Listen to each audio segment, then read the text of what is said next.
More teams means more emotion, more drama. They want to see what you made of. More dreams. And I'm feeling good. It's games like this where legends are made. This place is rich with reverence for the game. And for the Fighting Irish of Notre Dame, back in the hunt again. We won't stop until they say the game's over. They meet their home state's namesake. Indiana, believing. And the best team in the history of Hoosier football. It's pretty simple. I win. Google me. This is how the new playoff starts. You got every weapon you need right here in your heart. In America's heartland.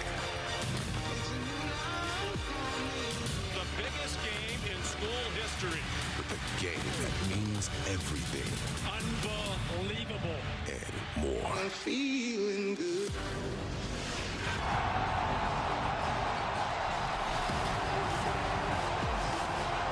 And the Notre Dame Fighting Irish take the field, led by head coach Marcus Freeman. 11-1, the shocking loss in week 2 here to Northern Illinois. They basically put themselves in a must-win situation in every game thereafter, and they won them all, winning all 10 by a margin of 30 points per game. This is the Fortnite OG kickoff.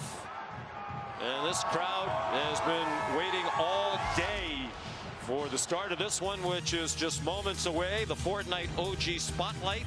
These two schools separated by 200 miles, but they haven't played each other since 1991, and that was the only meeting since 1959. It's David and Goliath when you look at the histories. Notre Dame, 4th most wins all time. Michigan, Alabama, and Ohio State ahead of them. They're tied with Texas. And Indiana, 714 losses, the most all-time in FBS football. But that does not matter tonight. Captain's coming to midfield for the coin toss. David Alvarez is the referee. The officials are from the Big 12 Conference. And we congratulate them. They're here because they've been deemed to be among the best in the country. Gentlemen, welcome to the first round of the college football playoffs. Captains, congratulations on a successful season. I'm David Alvarez. This is Harlan Fitzgerald, representing the Big 12 Conference. Tonight's coin features the football logo is heads, CFP is tails. Indiana, what's your call going to be? Tails. He said tails, which is the CFP. I'm going to let it hit the ground. It's heads. You won the toss. You want to defer. Notre Dame won the toss. Will defer to the second half. You want the ball. Which way do you want to kick? Switch sides, please. Indiana will receive. Start the first half. Shake hands. Have a great game. For each of these head coaches, it's the biggest game of his head coaching career to date.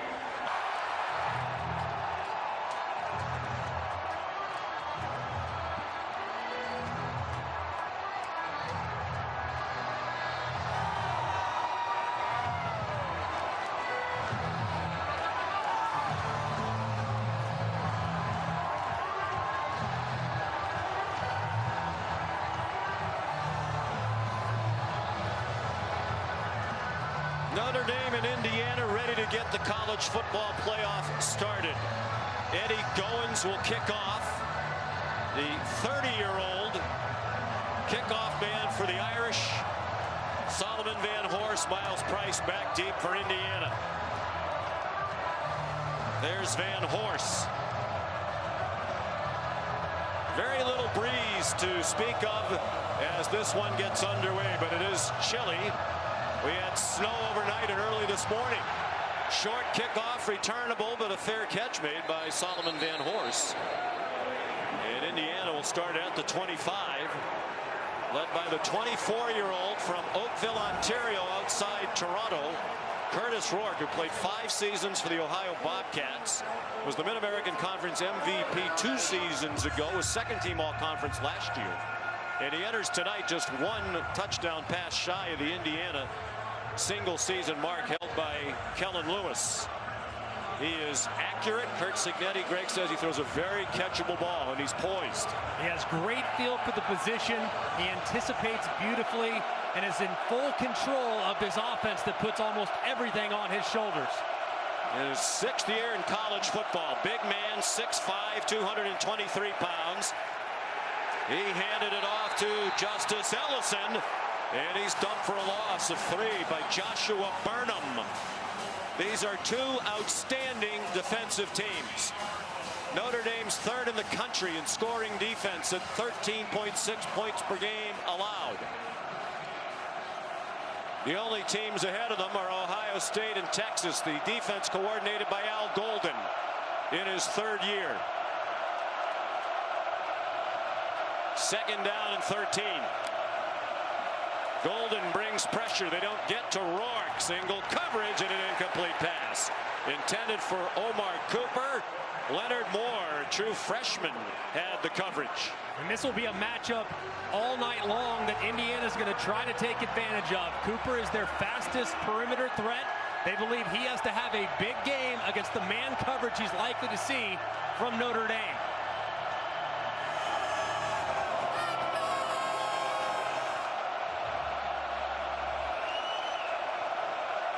Indiana, 3rd down and 7+. They're excellent. This is 13. The pass behind his intended target, Miles Cross, Rourke's former teammate at Ohio. It's a quick 3 and out, forced by the Notre Dame defense. And a terrific start for Notre Dame defensively, and terrible start for Indiana's offense. They had talked long about making sure they handle the atmosphere early, and the early 3 and out will have this crowd engaged. Curt Cignetti concerned about the punt game. He talks about Notre Dame's ability to block punts.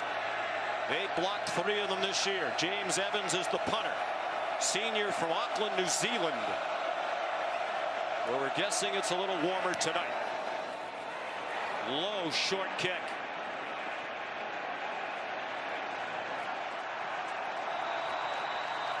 Max Hurleman was back deep for it. He let it roll, and they'll mark it at the 41. Just a 36-yard punt. There's Riley Leonard, who really struggled in week 2 in that loss to NIU. He said his confidence was shot. And he told us yesterday he's grown remarkably in all aspects.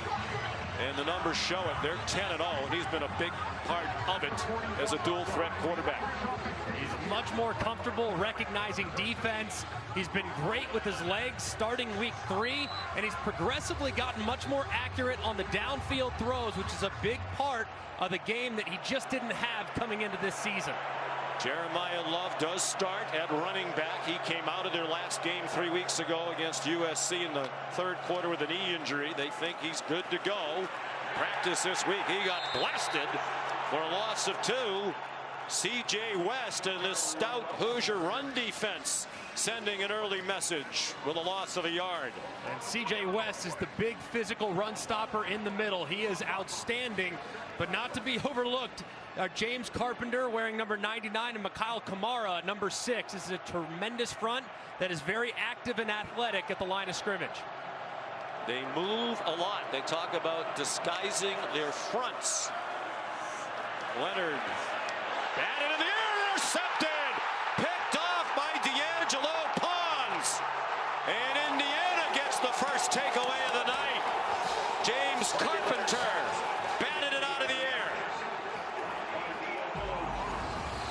And a great job. Watch Carpenter's eyes. He's going to work to the outside, and then he's going to notice the ball is getting ready to come out of Riley Leonard's hands. He puts his hands up vertical, gets a piece of it where it's intercepted by Pons on the outside. Just a great job by the defensive front of the Indiana Hoosiers. 3rd interception of the year for Pons. A rough start for Riley Leonard. Pons, one of 13 transfers who came over, followed Curt Cignetti from James Madison last year to Indiana. And Pons was first team All Big Ten this year. Out of the gun, Rourke. Tyson Lawton. There's a flag down. Lawton's down after a gain of 5, tackled by the All-American safety Xavier Watts. But the first flag of the night is going against IU. Holding. number 65, 10-yard penalty. Still first down. Carter Smith, the left tackle, who has started every game for Indiana this year. And he has a tough assignment working against Riley Mills, who at 6'5" tries to go right around him. Smith tries to grab him around the head, and that's obviously going to get called every single time. And this is an area where Indiana has to avoid. They cannot get behind the sticks. They have to stay on schedule, because when they become one-dimensional, that's when their offense becomes a lot more human. Lawton remains the running back. He's in his 7th year of college football at his 3rd school. He gets the handoff. He gets back across midfield, tackled by Riley Mills, one of the Irish captains and a grad student having his best season, number 99. Mills has been so important to this defense over the last few weeks, with Howard Cross, their other outstanding defensive tackle, being out for about a month. He's now back. They feel like he's close to 100%, but Mills has really plugged up the middle of that defense admirably in his absence. Howard Cross hasn't played since November 9th against Florida State, a high ankle sprain. He's one of the best interior defensive linemen in the country. They think he'll play tonight. 2nd and 17, Lawton. A gain of 3. Their favorite running plays the stretch, and they run it very well. You're probably wondering, after us singing Curtis Rourke's praises, this is an RPO-based offense. And right now, Notre Dame doesn't have very many defenders in the box, which is inviting Curtis Rourke to hand it off. And as a result, they haven't gotten many looks in the passing game. So another 3rd and long here, a difficult spot against this pass rush. They're not in field goal range. Rourke, single coverage, lots of grabbing, and the catch is made by Elijah Surratt. Christian Gray was all over him, and he still made the catch for a 28-yard gain. Wow, what an incredible catch by Surratt. It almost goes between his legs. I don't know how he keeps his concentration, but wow, what a catch. They go quickly from the 17-yard line. That one's intercepted. Picked off by Xavier Watts. So Rourke, who had thrown only 4 interceptions all year, has just thrown his 5th. And each quarterback has thrown a pick. For Watts, his 6th interception of the year.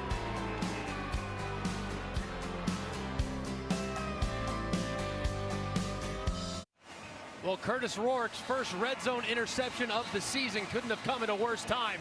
He gets a little greedy. He starts his eyes to the left. He works back to the right. But look right here. He's wide open. Take it. Instead, he tries to force the over route where it's intercepted. And it's just really bad decision. You take the hitch route to the left-hand side. It's 1st and 10 in the red zone. You're cooking with gas. Instead, the bad decision and the press from Rourke leads to the interception. He had thrown 19 red zone touchdown passes without an interception prior to tonight. So each team has thrown a pick. Riley Leonard and the Irish from their own 2. Jeremiah Love breaks free. Jeremiah Love trying to go 98.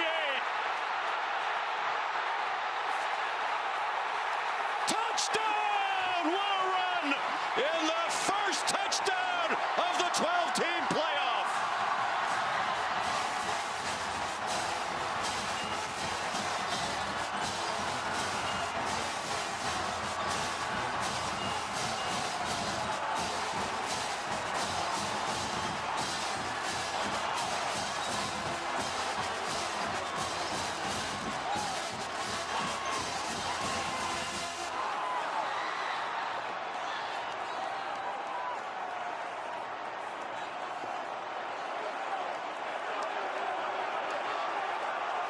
An electrifying start to this game as Jeremiah Love takes it 98. He has scored a rushing touchdown in all 13 games for Notre Dame this year, extending his school record. Mitch Jeter adds the extra point.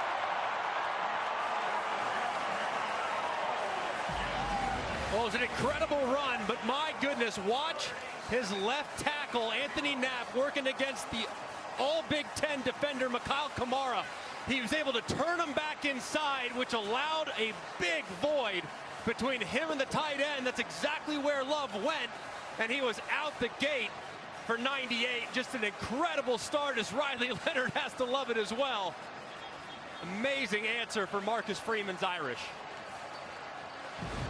So much for concerns about Jeremiah Love's knee. That ties the longest run in school history. Josh Adams went 98 against Wake Forest here in 2015.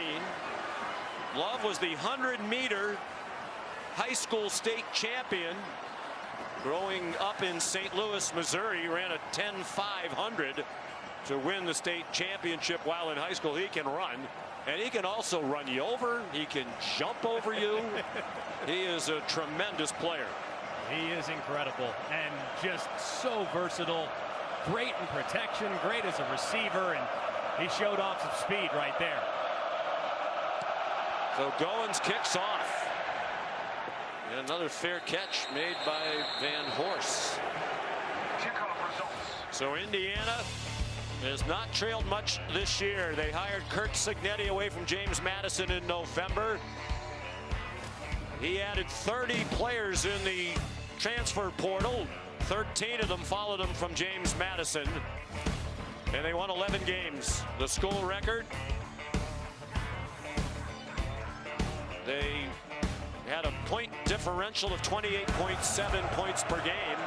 Best in the country. 10 of their 11 wins were by 14 points or more. Their closest win was a 5-point victory over Michigan, their best win of the year. Justice Ellison dropped for a loss of 2. And there are the numbers. They won 9 games total in the 3 years before Cignetti arrived. They won 11 this year. He's won everywhere he's been. Elon, IUP, actually Indiana University of Pennsylvania first, then Elon, then James Madison, and now here. Then a wild up and down start to this one. Justice Ellison, speaking of Wake Forest, he transferred from the Demon Deacons to Indiana. He has a 10-yard run, and it'll be 3rd down and 2. Finally, a little breathing room for Indiana's offense, and on 3rd and short, they usually like to run that ball up inside again, so maybe they can continue to lean on that offensive line, which has struggled so far here in the first 5 or 6 minutes of the game. They had a key injury to their offensive line late in the year. Their starting left guard, Drew Evans, tore his Achilles in practice. Tyler Stevens has started the last 4. The line play hasn't been as good. Part of that might be the competition. Ohio State, Michigan, they block well there. And Ellison has a 1st down. Their leading rusher for the year. 811 yards in the regular season. Honorable mention, all Big Ten. And right now, I mean, Notre Dame, their defense is not going to move as much as Indiana's. So far, they've been pretty aggressive and have guessed right multiple times. That time, they guessed wrong. They over-pursue with the deep tackle moving to the outside. It's an easy pickup right inside the left guard. Howard Cross in the game. Hoosiers from their own 39. 6 minutes gone by, already a ton of action. High throw off the hands of Elijah Surratt and almost intercepted by Leonard Moore, who had to step in early in the year. They lost Benjamin Morrison, one of the best cornerbacks in the country, for the season due to injury. They've had a number of other key injuries, and yet Al Golden's defense has kept performing very well, in part because those like Moore who stepped in have excelled. And they don't have crazy depth in the secondary. You referenced Morrison's injury, but they also had Jaden Mickey, who went in the portal.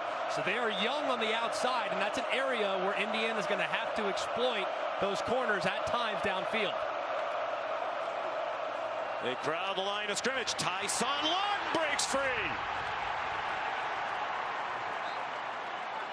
Notre Dame brought some pressure, and Lawton ran by it for 22 to the Irish 39. And this is just numbers game right here. 3-man left side of the center stretch zone. No problem. You cut it up inside, play it off their leverage. and Lawton's got plenty of room. This is the stretch zone play that concerns Notre Dame's defensive staff. They are very fast at running back, and they make you play at angles. That time they find some space for a big run.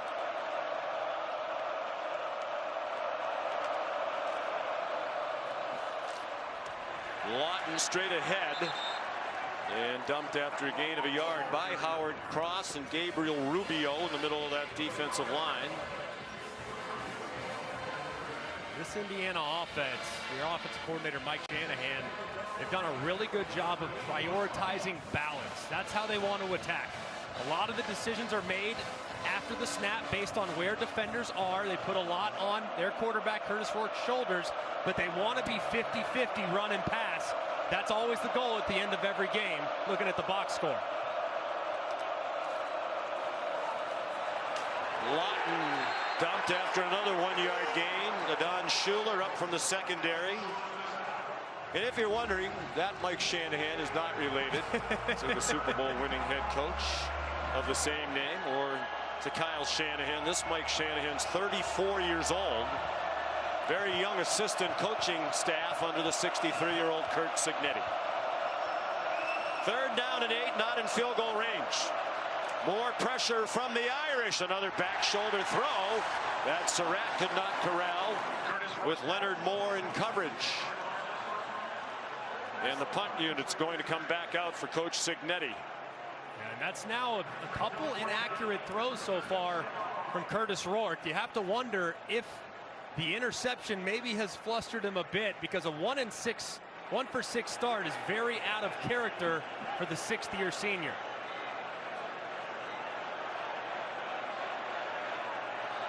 Max Hurleman back deep. Evans with some pressure. Another short kick.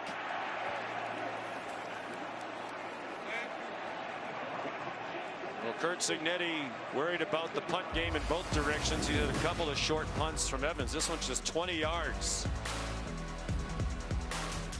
The Irish fired up. They have a 7-0 lead.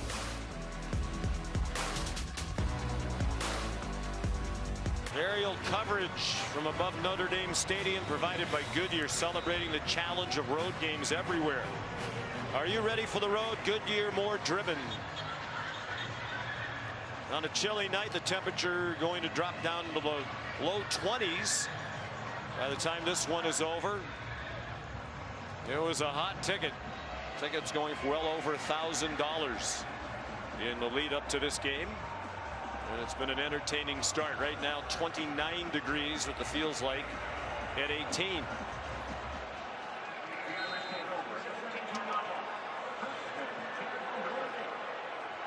Jeremiah Love, a 98-yard touchdown run to Darian Price, starts this possession at running back. Like Love, he averages more than 7 yards per carry. Riley Leonard, like Curtis Rourke, the transfer. He came over from Duke. This is his first season here. He thought he was going to play college basketball. It wasn't until his senior in high school that he was highly recruited as a quarterback by David Cutcliffe at Duke. Played 3 years there. The last for Mike Elko, went on to Texas A&M. And he's hoping this is not the last game of his career. The quick pass out wide, dropped by Jordan Faison.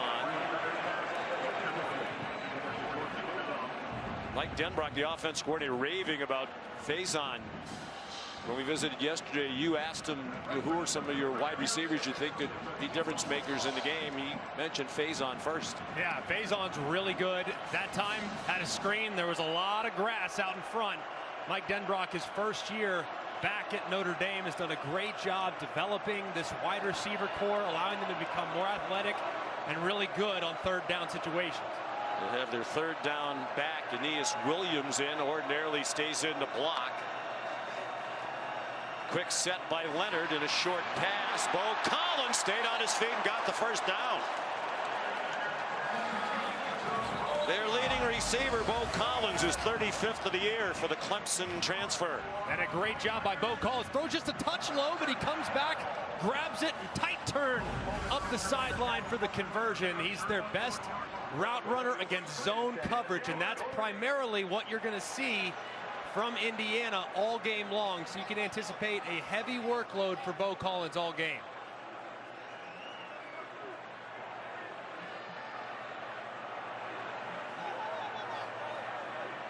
Mitchell Evans, the tight end, he's become more of a factor late in the year, was the motion man. Jadarian Price dropped the line of scrimmage. Mari Farrell in on the tackle. One thing that's going to be very important for Notre Dame offensively throughout the game, they're going to have to mix in some screens. This is a very aggressive defense. And the thing to kind of slow down that aggressiveness for Marcus Freeman's offense, they can run screens to kind of catch those guys out of position.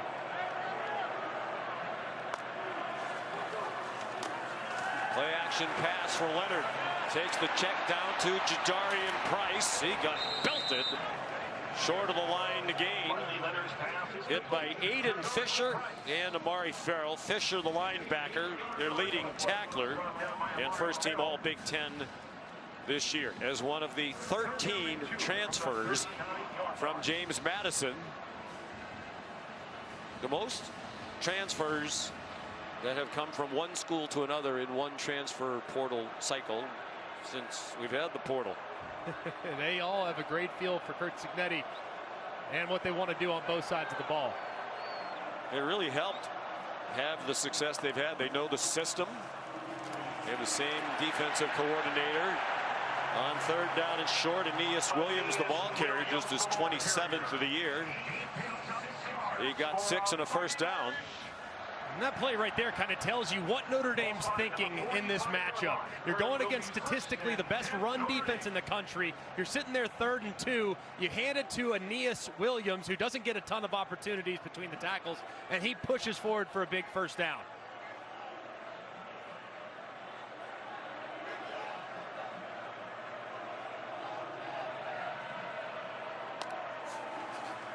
High snap handled by Leonard. Evans lost the football on the sideline and is recovered by Jordan Faison. Indiana sideline wants it ruled an incomplete pass, but for the moment it's a catch and a fumble, and they picked up some yards on the fumble. It looked like he secured it just enough, but right there as he's going to kind of put it up inside to the left-hand side, that's when the ball gets dislodged. Looked like to me he did enough to warrant a completion, but fortunate that his teammate was right there to recover it for a decent first down gain. The officials are talking about it now. Well, it was a catch and a fumble recovered by the offense. First down.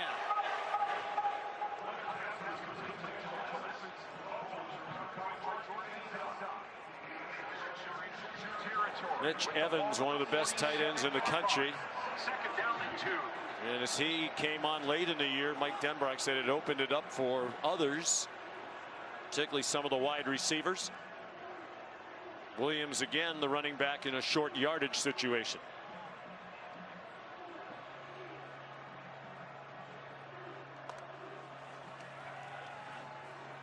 Leonard given a nice pocket and a good lunging catch made by Williams.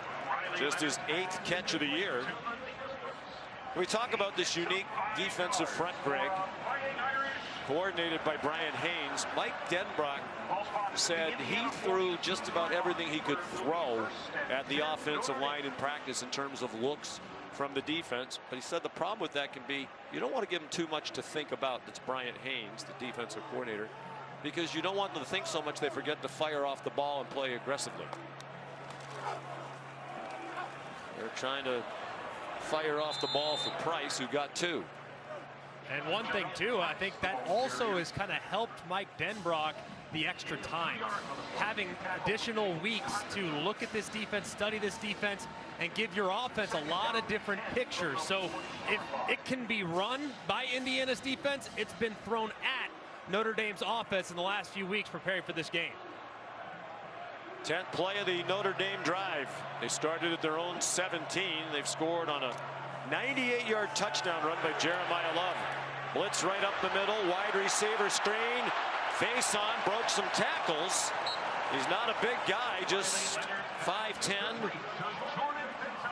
and 184 pounds, but he was tough on the run after the catch for 9 yards and a first down. And this is the screen game that we talked about a moment ago. This will settle down some of the exotic movement that you'll see from Indiana's defense. And now, with 1st and 10 inside the 35-yard line, if I'm Mike Denbrock, I'm thinking about taking a shot downfield with Indiana's defense on their heels. Price, the running back, and 3 wide receivers. Actually, one of them is the tight end, Evans, who went in motion in a procedure call here against Notre Dame. False start. Offense, number 88. 5-yard penalty. Still 3rd down.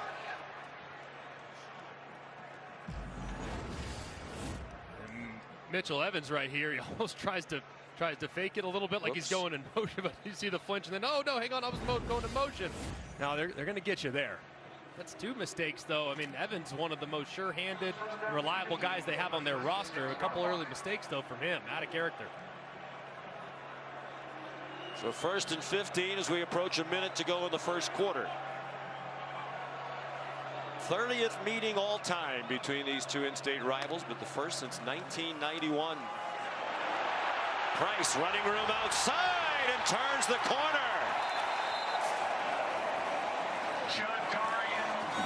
20-yard gain. Sean Asbury whiffed on a tackle, and that sent Price on his way. And I want you to see the block right here by the slot receiver. That's Jaden Greathouse coming in and securing Amari Farrell, who's trying to blow up the play. The receiver sees it. He goes and cleans it up, which allows Price plenty of room to get to the edge, find an angle, and get plenty more yards after contact.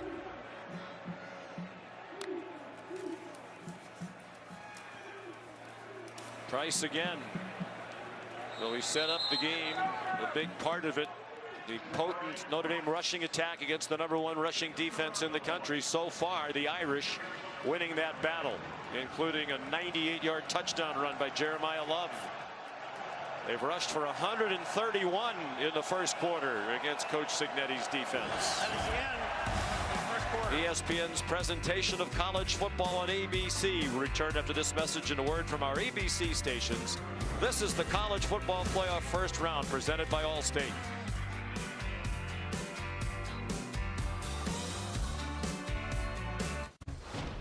At Indiana University, we're undaunted by challenge. We take the lead. We don't follow the crowd. Embracing the future with boldness and bravery. Unapologetically optimistic. Equipped with the knowledge and intention to change the world. 9 campuses, 1 purpose. Creating tomorrow, today. Indiana University. Bring on tomorrow. We're back in South Bend. I'm with head coach Curt Cignetti. How do you get a stop here defensively to help your team settle in? Well, we got to stay in the right gap, defeat blocks and tackle. I mean, very shaky start, then got an interception, made a nice play on 3rd down, throw an interception on fastball, not in the right gap on 98-yard run. You know, Notre Dame's taking advantage of it. Thank you. Thanks. In his opposite number, Marcus Freeman said in our visit yesterday, thought winning the line of scrimmage was the most important aspect tonight. His team is doing that on both sides of the football so far. 13th play of the Notre Dame drive, first play of the second quarter. Irish leading 7-0. Riley Leonard checks it down. Jordan Faison down near the 6. He's a dual sport athlete here. Very important member of their national championship lacrosse team. What a well-rounded player he's become, too, for the football team. I mean, so versatile in the slot, but has also showcased a lot of abilities to hand the ball off to him and things like that. And right here, 3rd and short, you got to be thinking Riley Leonard's legs if you're Indiana's defense. And this formation would make you think that's even more likely. Not to be denied. Riley Leonard spins down inside the 4-yard line. 1st and goal, Notre Dame. It's the first rush of the night for Riley Leonard, for Coach Marcus Freeman. Even as they get closer and closer to the goal line. He even takes more of a priority in the run game. So inside the 5, I mean, he's got a bunch of opportunities, and I would think they'll probably look in his direction again here to try to run the football and pound it with 3 tight ends in the game. And Price, the running back. Leonard already has 14 rushing touchdowns this season. Awkward looking play. It looked like the timing of the snap was off, and Price dropped back behind the 5 for a loss by Aiden Fisher. Yeah, they definitely busted the snap count here. I mean, this is the left tackle really doesn't move. Watch right there. He doesn't move. He's laid off the ball, which allows the defender to run right inside to stop any momentum that Price would have. And do you think the center snapped it early? It looked like several of the linemen didn't move. Yeah, nobody had any idea what was going on. I mean, the whole left side seemed to be in chaos, which is not what you want this part of the field. Watch the tight ends here, though. Big part of the passing game. The fake, and it is a touchdown to Jaden Thomas.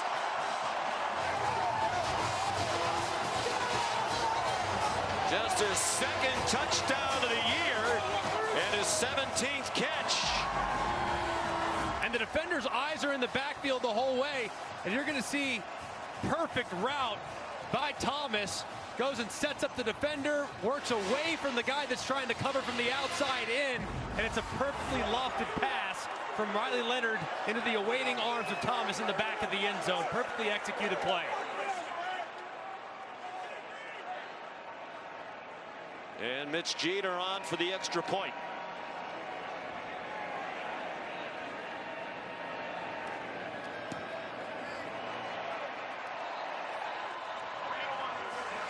Jaden Thomas, not one of their featured wide receivers for most of the year. Senior from Paulding County, Georgia. Another touchdown for Notre Dame.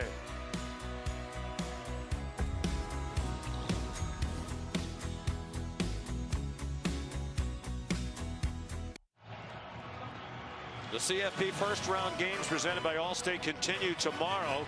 TNT and Max will have the afternoon action starting at noon with SMU and Penn State, and then at 4, Clemson and Texas. Here on ABC and ESPN tomorrow night at 8, Tennessee and Ohio State.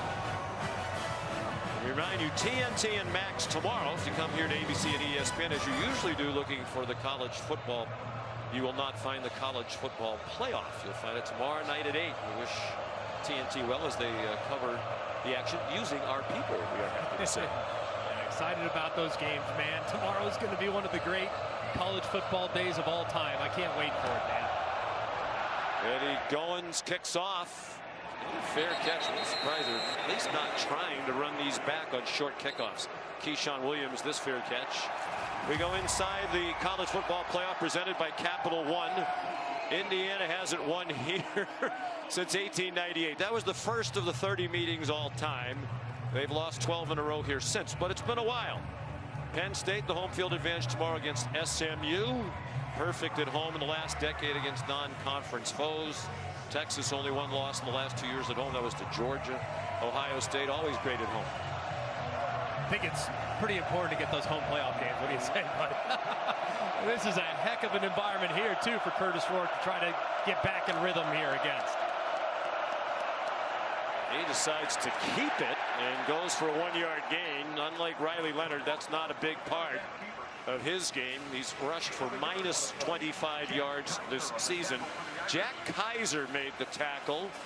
The 6th-year linebacker playing in his Notre Dame record 67th career game for the Irish. Kaiser's got a very bright future.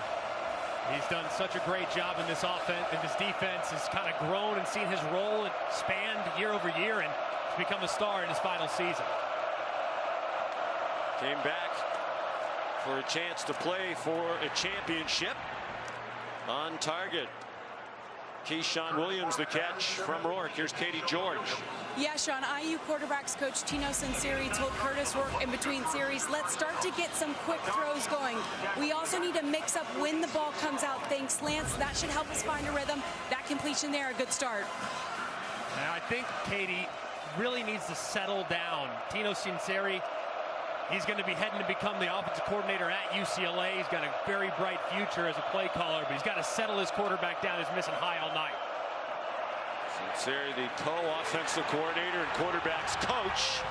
Nice run by Justice Ellison, and Indiana's across midfield with a 15-yard run by the senior from Ashburn, Virginia. And how about the big fella, the 60-year holdover from the previous staff, Mike Katic, the center getting way out and around on a wide design hitting run. That's a long way for a 320-pounder to run, and he picks up a key block to spring his back. Katic, a Pittsburgh native, like his coach Curt Cignetti. Again, the Irish crowding the line of scrimmage, successfully so. Xavier Watts took down Ellison for no gain. Molly McGrath on the Notre Dame sideline. Yeah, well, Greg mentioned Curtis Rourke needs to settle down. Irish defensive players telling each other we are in their quarterback's head. The message to the defensive front is all you need is one sack to completely take away his confidence. He's feeling the pressure, and if you hit him, his confidence will be gone. So Notre Dame looking to keep the pressure on Rourke. They can feel that it's starting to affect him, guys. Notre Dame outstanding on defense, third in the country in scoring defense behind Ohio State and Texas. And that pass batted down, and almost a diving interception made by Donovan Heinisch. Junior Tuihalamaka knocked it out of the air while being held. It's not often you see Rourke at 6'5" get passes defended. That's a good job by Tuihalamaka working against Trey Weddick, the right tackle, putting more pressure on Curtis Rourke. And Rourke's got to settle down, but his offensive line also has to give him some time as well. It's going to be tough for him to complete passes accurately with guys in his face. They're 2 out of 4 on third down. They go to a run and drop by Jalen Snead. Interesting call. It'll be 4th down and 11. Riley Mills in on the stop for the Irish. And I understand why they handed this off. I mean, this should be 88 and out the gate. There's 3 blockers on the left side, and guess what? Doesn't matter when your left tackle gets destroyed. Carter Smith, Riley Mills beats him inside. There's nowhere to go, but based on numbers, that's a handed off all day long. I mean, Notre Dame is just wearing them out up front along the line of scrimmage. Third punt for James Evans, and another brutal punt.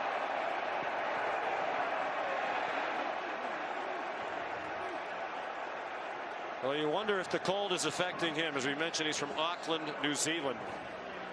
That's a 30-yard punt.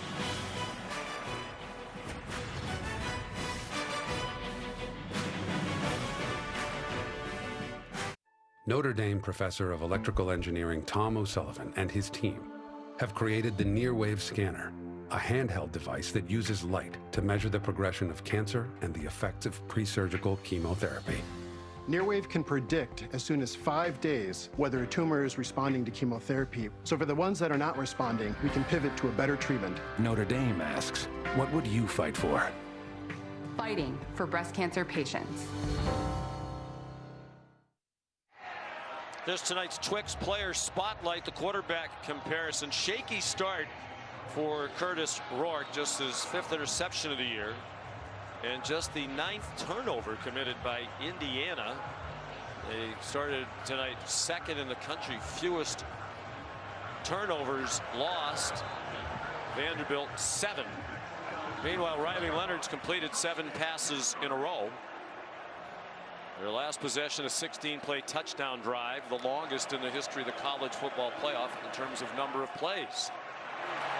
He's on target for his 8th in a row to Chris Mitchell for a first down, a gain of 11.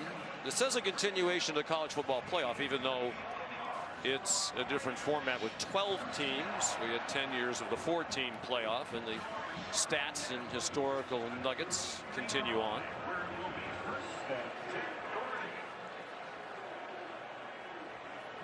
The 98-yard touchdown run by Jeremiah Love, the longest play, as you might expect, in the history of the college football playoff. Love, nowhere to go that time. Sean Asbury up from his safety spot. Another one of the transfers, 2 years at Old Dominion, 1 year at Boston College before that. And this is going to have to be the adjustment for Indiana. Right now, Jeremiah Love, Jadarian Price, they have a lot of room to the edges of the defense. They've found plenty of space. So these safeties are going to have to get a little bit more aggressive. And if you have put your defenders on islands on the outside, so be it. You got to stop the run.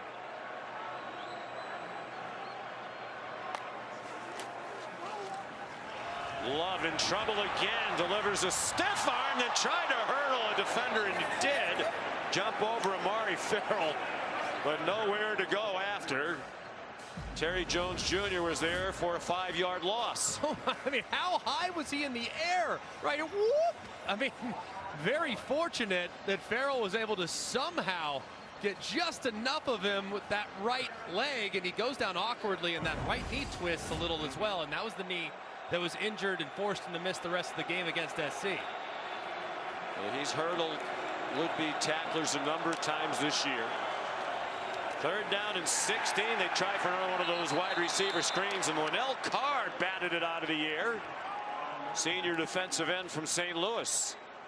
That was massive sequence right there for Brian Haynes' defense. They had to get off the field. This was really well executed. They anticipated screen. As a result, guys were all flowing in that direction. It didn't even matter because Linnell Carr was right there with his left hand to deflect the pass. That was exactly what Indiana needed to stop the bleeding. First punt of the night for James Rendell. He got it off quickly. Line drive kick with some pressure coming at him. And the Irish will down it just shy of the 35-yard line. 38-yard punt. Midway through the 2nd quarter, the college football playoff is underway.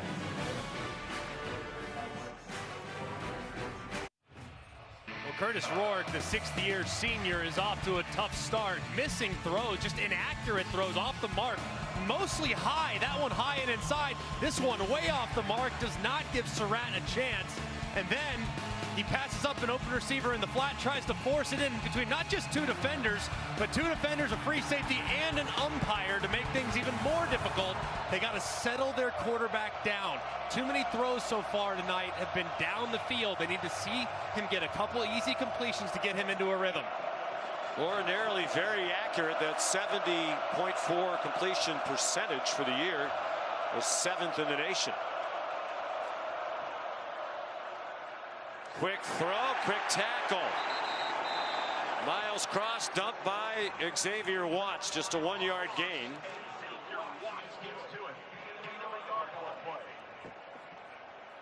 Watts won the Nagurski last year as the defensive player of the year. Could have gone on to the NFL, but he felt he had a lot of areas in which he could improve. Man-to-man coverage, tackling, his post breaks, and he wanted to come back to win a championship. Al Golden said he's improved in all those areas and then some. They continue to stuff the run. Lawton dropped by Drake Bowen, the linebacker, Indiana native, their 2nd leading tackler for the year behind Kaiser, his fellow product of the Hoosier State. And Indiana has got to be better on 1st and 2nd down to avoid these 3rd and long situations. When they get in 3rd and long, Mike Shanahan's offensive line, which is already struggling, they're going to start seeing a lot of movement, twists, and games, which have given them fits all season long. Pressure up the middle, well blocked. Rourke on target, and a catch by Surratt for a 1st down on a 15-yard pickup to the Irish 49. And how about a little love right here for the running back, Tyson Lawton, who just totally cleans up that middle linebacker pressure right up the middle to allow the time for the throw.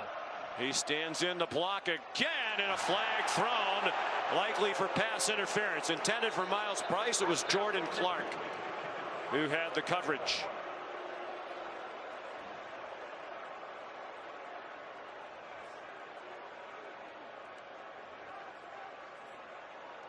Each team assessed just 1 penalty so far.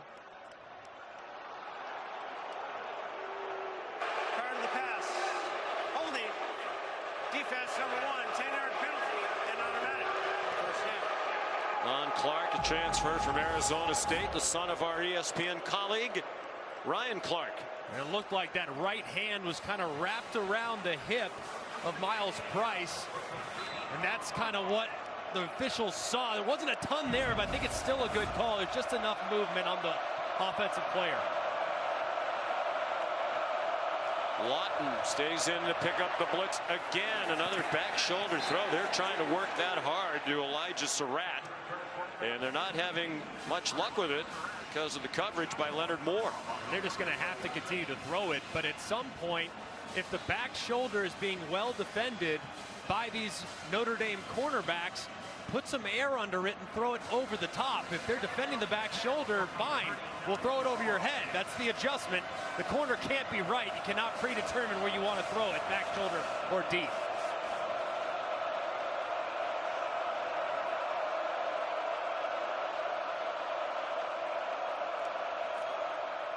On 2nd and 10, the play action pass on the money to Miles Price.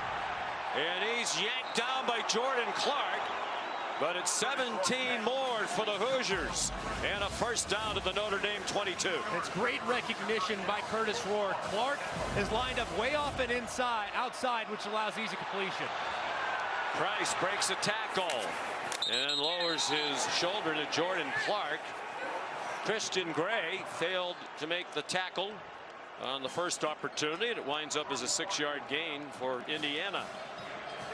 The last time Indiana got to this part of the field, they had Notre Dame on their heels after a big play that was created. Now they're opting to go with the huddle, settling their quarterback down, not getting into a speed ball, which forced the bad decision earlier. Pressure again from Notre Dame. They try to run right through it. It doesn't work. Jaden Osbury dropped Justice Ellison.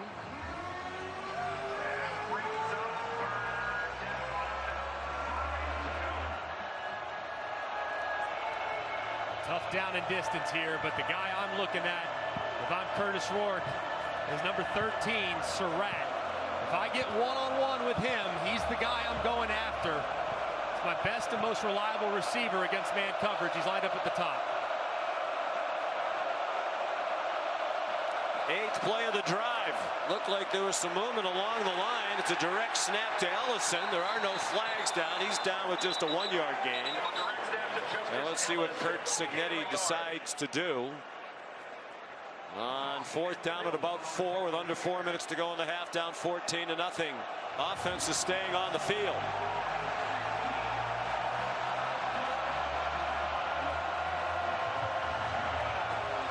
They did well in this situation on 4th down in plus territory.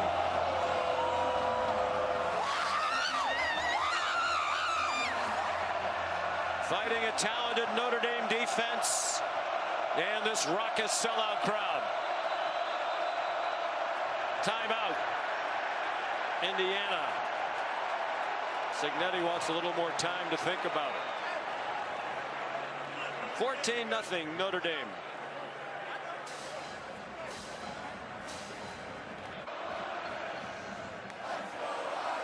College football playoff schedule begins tonight here at Notre Dame Stadium.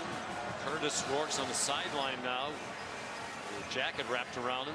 Looks like after the timeout, Kirk Cignetti's going to send the field goal team out. You like that decision? You know, I think if it were 3 or less, maybe 4th and 2, I'd feel better about going for it. The 4th and 4 is a much more difficult animal because you kind of lose the opportunity to run the football in that down and distance. So I think Cignetti just trying to make his offense feel good, inject some confidence, inject some life into his sideline by taking the points. Saw the graphic. They're not used to trailing. Here's Nicholas Radicic, redshirt freshman, who's missed only 1, and that was in the last game against Purdue on a cold and snowy night in Bloomington 3 weeks ago. Right down the middle from 34, and Indiana's on the board. Mark Langston on the snap. James Evans the hold. 3:26 to go till halftime. Notre Dame 14 and Indiana 3.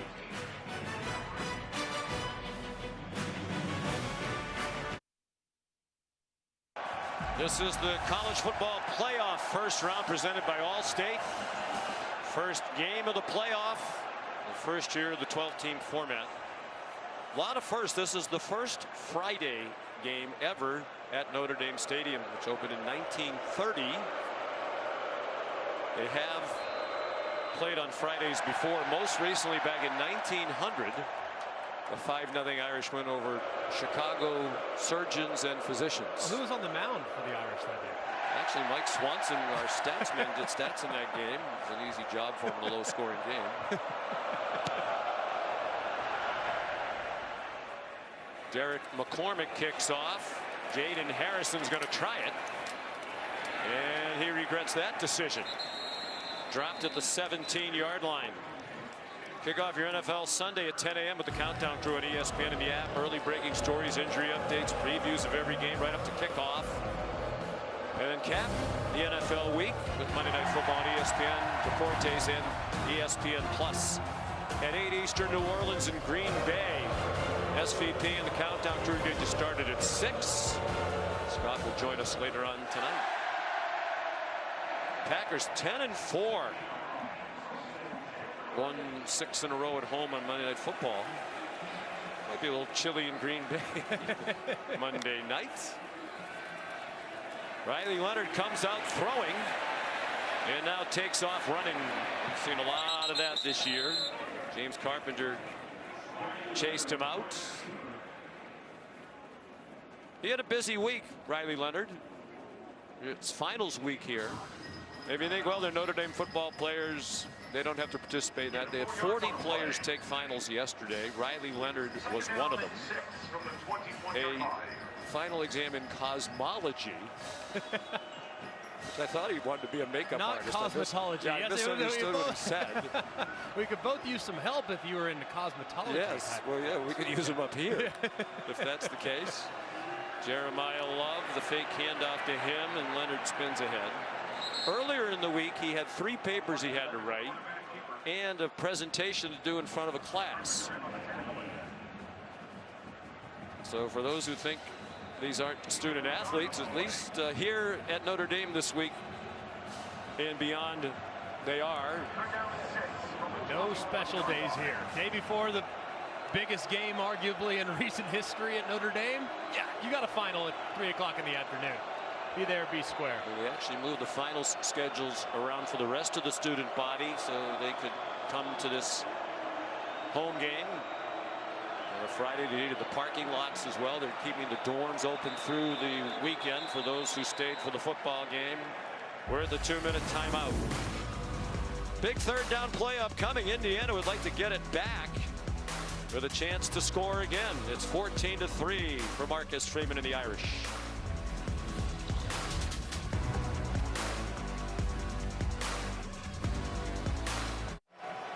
Stay tuned for the Mercedes-Benz halftime report.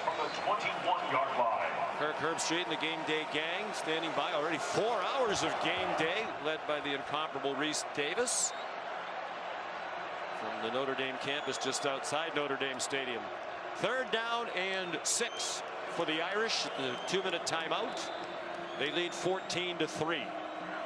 Indiana would like to get it back. They have 2 timeouts. They can get a stop here. Aeneas Williams, the running back. The tight end, Mitch Evans, the motion man. Leonard hit as he throws.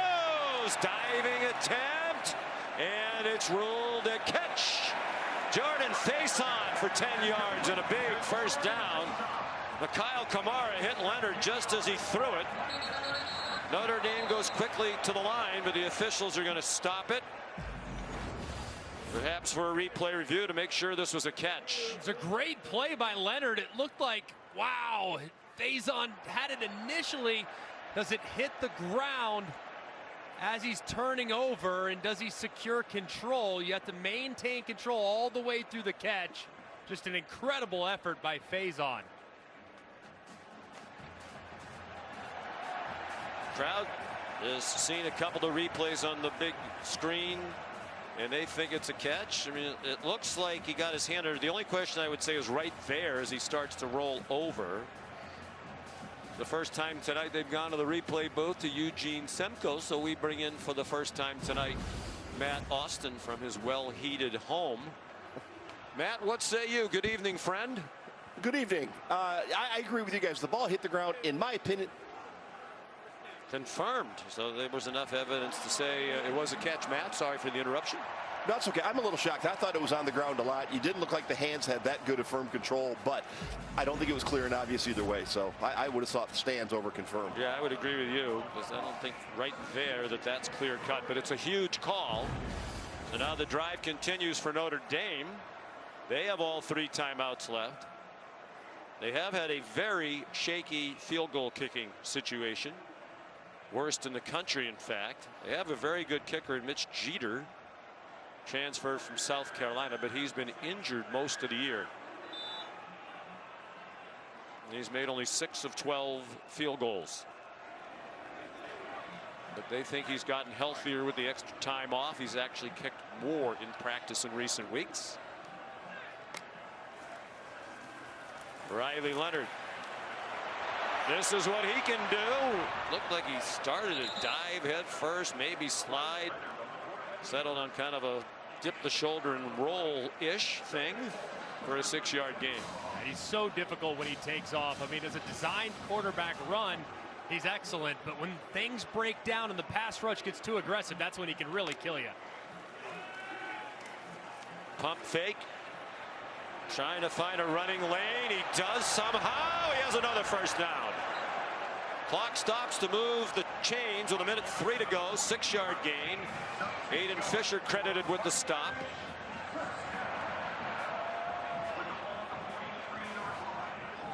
They're at their own 43. With the field goal issues that Notre Dame's had, the last thing Indiana can do here is allow a ball thrown over their heads. They got to stay on top of the receivers. 2 receivers to either side, dumped over the middle. Aeneas Williams, a good job to catch it, stay on his feet, and he fought within a yard of the first down. The forward progress there, and Notre Dame will call a timeout. Let's take a look here at Aeneas Williams, and he does just barely secure it before ball makes contact with the turf. Pretty good balance and hands there from the often overlooked running back behind the 2-headed monster that is Bryson Love. 42 seconds to go till halftime. Gives us time to check the college football playoff rankings, brought to you by AT&T. With the other 3 first-round games on campus sites tomorrow, with Clemson and Texas and SMU and Penn State. Both of those games are on TNT and Max starting at noon from State College, and then tomorrow night on ABC and ESPN, Tennessee and Ohio State. What do you think of those 3 matchups tomorrow? I think we've got some great matchups to look forward to. I think Texas is a really good matchup against Clemson. I think that game is going to be tough for Clemson to win unless Texas makes some mistakes.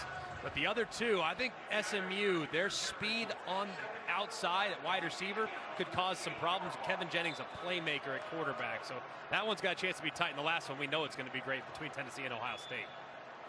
Aeneas Williams stays in. He's been a factor here in the first quarter, the first half rather. Leonard throws deep and incomplete. Diving attempt by Faison, and running in coverage with him, Jamari Sharp. That was the one thing I told you a second ago. I think it was one play ago. You cannot let him get behind you. That was a good job by Sharp, who's starting for the 2nd game in a row after he replaced Jameer Johnson in the final game of the year. Yeah, he played well. So Brian Haynes has him back out there tonight at corner. So here's another 3rd down from just across midfield. 3rd down and 1 out of the pistol. Williams still the running back. Williams breaks a tackle and has a first down. He gets them to the edge of field goal range. 12-yard gain. Jeremiah Love's had just 4 carries. He had the 98-yard touchdown run, the longest run by anybody in the country this season. And he's had 3 carries since, all for negative yardage. Leonard spiked it in the direction of Williams. I mean, Williams often in there on 3rd down. He's in there for this entire drive. Yeah, he's a great pass catching back and is also excellent protection.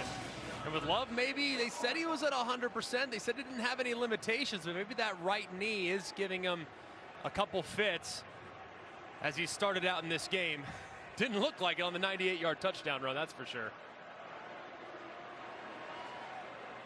10th play of the drive. Notre Dame started at its own 17. 5-man rush. They get there. Leonard got rid of it. It's an incomplete pass. Crowd wants a flag for a late hit. James Carpenter put the hit on. 6th-year player from Roanoke, Virginia. Started his college career as a walk-on. And it looked like as Leonard was getting ready to release the ball, Carpenter really already had him in his grasp. I had no issue with that. It wasn't vicious. He didn't slam him down. I think that was a correct no call there on Carpenter, who's just trying to make a play. Right here, though, I mean, with the struggles that you've had at the field goal kicking spot, I mean, usually you'd say, hey, get 5 or 6 yards. You can even run it if you like it to make this field goal a little bit more manageable and to center it, too, in the middle of the field. I wonder if Kirk Cignetti thought there should have been grounding there. He's hollering at the officials himself. Williams remains the running back. Pressure again. Dumped off quickly to Williams. Nifty run after the catch. Banged down at the 31. The clock runs. The Notre Dame has 2 timeouts. And this will be the test of the improved health of Mitch Jeter. Notre Dame, their second and a half, 30 seconds in lane. They do have 10 seconds. And they have 1 more timeout. So, Greg, they could run another play here if they so desire. What do you think they're going to do? Yeah, I think probably kick it from here, given the fact that it's 4th down. But I mean, given the challenges that they've had with Jeter kicking field goals all game long, all season long, this is obviously a really tough spot to be in if you're Mitch Jeter. He's such a terrific kicker. 2 years at South Carolina, he made 23 out of 25, but he's had a groin injury and a hip problem. Lost his confidence. For a while, Marcus Freeman said they really weren't practicing him at all. But in this 3-week interlude since their last game, they went the other way. So, okay, you're healthy. You're going to kick a lot, get your confidence back. They thought he was excellent in practice. So we'll see. This is a long one. Going to be a 49-yard try, which would be his longest of the season. Made a 48-yarder against Louisville.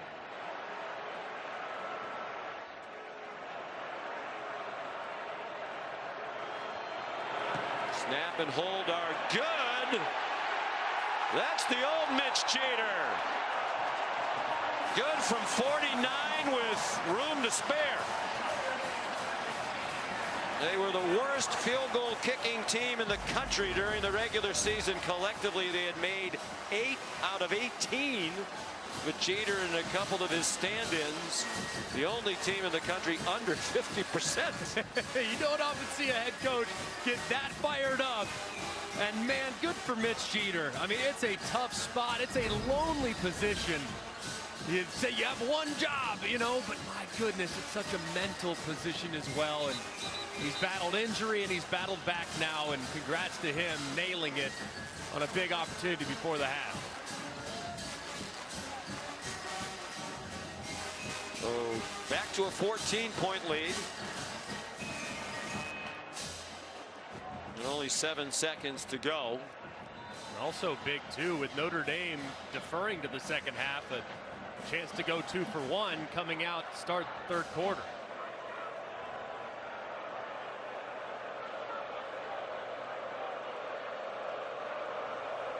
The Irish will get the ball first to start the second half. Eddie Goins. Fair catch. Apparently they're going to do that all night long. I think at a certain point they might try one. Solomon Van Horst held on to it. ABC has FCS championship semifinal games tomorrow starting at noon. South Dakota State and North Dakota State. South Dakota State going for a three-peat. Of course, for a while it was North Dakota State that used to dominate that division. And then at 3:30, South Dakota and Montana State. If it's this cold here, what's it going to be like there? Yeah, they're thinking about us right now with our overcoats and thinking about how soft we are. That's what they're thinking up there in the Dakotas. That's for sure. In Montana, too, as well. Games can also be seen on the ESPN app. It's the way it should be. Outdoor football. The two FBS games, two of them. The games tomorrow at Penn State and Ohio State, temperature likely to be below freezing. Running play for Tyson Lawton ends a rough first half for Curt Cignetti and the Hoosiers, who have trailed less than any team in the country entering tonight. Not used to this situation. Here's Katie with Coach Cignetti. Thanks, Sean. Coach, what do you need to see from Curtis Rourke in your offense in the next half? Completions. We got to do a good job protecting them, better job separating. We're going to have to get the pass game going and get the offense going. Missing too many tackles on defense. I give Notre Dame credit. You know, they're taking it to us, and they get the ball first in the second half. So we got to get this thing turned around. Thank you. Thank you. Molly? Coach, you were pumped up after that 49-yard field goal from Mitch Jeter. How did your team play well in all three phases in that first half? Well, I mean, it's huge for Mitch. He's been a little banged up, and I knew he had a good few weeks in practice, and so to see him make that 49-yarder was big for his confidence, for the confidence we have in him. We knew this was going to be a battle, and you talk about cold December games. You got to be able to run the ball. You got to stop the run, and that's something we've been doing pretty well, taking care of the ball for the most part, and we got to continue to try to make an impact on special teams. So this is going to be a battle. It's been a good fight, and look forward to coming back for the second half. All right, thank you, Coach. All right, thank you. Sean. He's had a good week. Signed a contract extension earlier this week. Notre Dame up 17-3. The Mercedes-Benz halftime report after this message and a word from our ABC stations.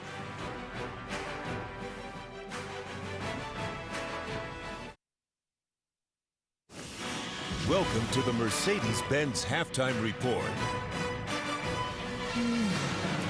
The homestanding Irish with an impressive first half, fueled by a big run from Jeremiah Love, the 7-10 matchup.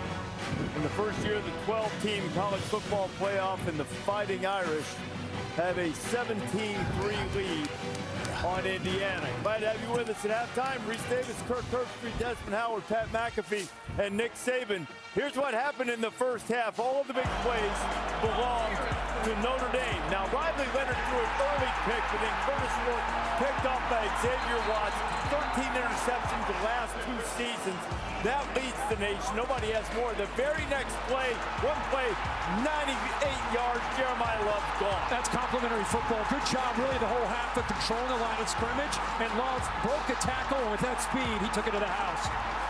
They had that touchdown. They had a 16-play, 83-yard drive for a score, and then the late field goal drive. And they're going to get the ball back to start the second half. Now, Indiana had a lot of trouble getting things started. Nick, what was the biggest problem for the Hoosiers in the first half? Well, I think it's the quarterback. I think he got off to a slow start. Obviously, we saw the interception, but he went 1 for 6 to start with. I really think that Indiana needs to open it up a little bit. They can't control the line of scrimmage, so they're having a difficult time running the football. I think Notre Dame's like 2-to-1 rushing the ball. They're really controlling the line of scrimmage. But their best chance is Curtis Rourke throwing the ball and making things happen. They opened it up on the last drive when they got a field goal. I think that's the best thing they can do. Curtis Rourke's been able to complete some of the passes, and obviously some of them have been off. They're going to have to open it up. Sig's going to have to get aggressive. That field goal at the end there, 49 yards in 27 degrees. What a performance. Jeremiah Love, 98-yard touchdown, ends the half with 91 yards. Has only lost 7 yards since then. How does that continue to go with a deep running back field? I like the way Notre Dame approached the offensive passing game. Some high percentage short throws early on, got Riley Leonard into a rhythm, and then he started going some deep crossing routes and then a little bit more down the field. Nothing past 20 yards, but 15 yards and ends. Those routes, I think, really got him into a rhythm. I felt like the field was slanted like this the entire first half. It just felt like Notre Dame is this close to putting them down and going away. Indiana needs a fast start if they're going to stay in this game. It could get ugly. Nobody in the country trailed for a shorter amount of time this season than Indiana. They trailed half as much time in the first half of this game than they have all year. 17-3, Irish in control at the break. This halftime report is presented by Mercedes-Benz.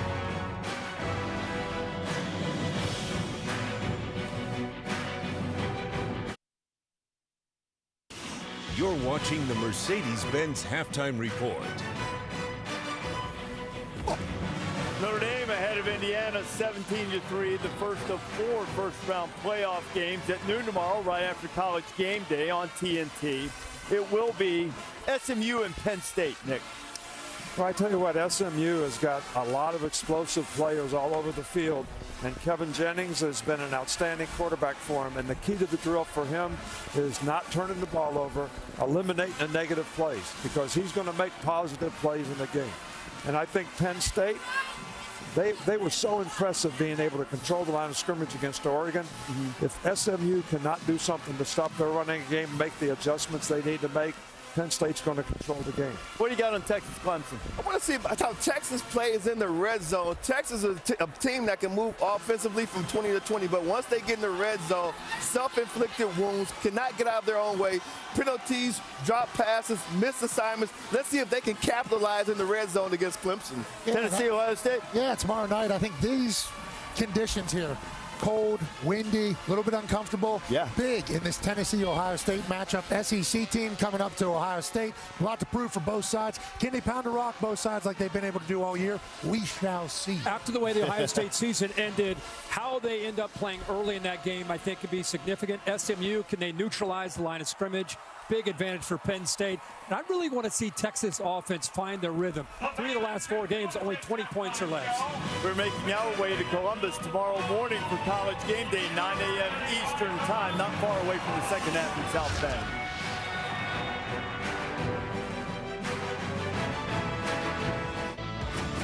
Ryan's Georgia Bulldogs awaiting the winner of the Notre Dame-Indiana game. You know, Indiana led the nation in rush defense, allowed 71 yards a game.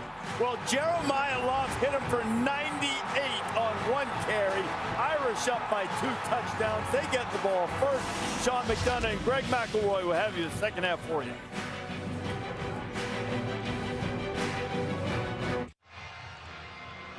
This is the college football playoff first round presented by Allstate. First game of this 12-team playoff format from Notre Dame Stadium.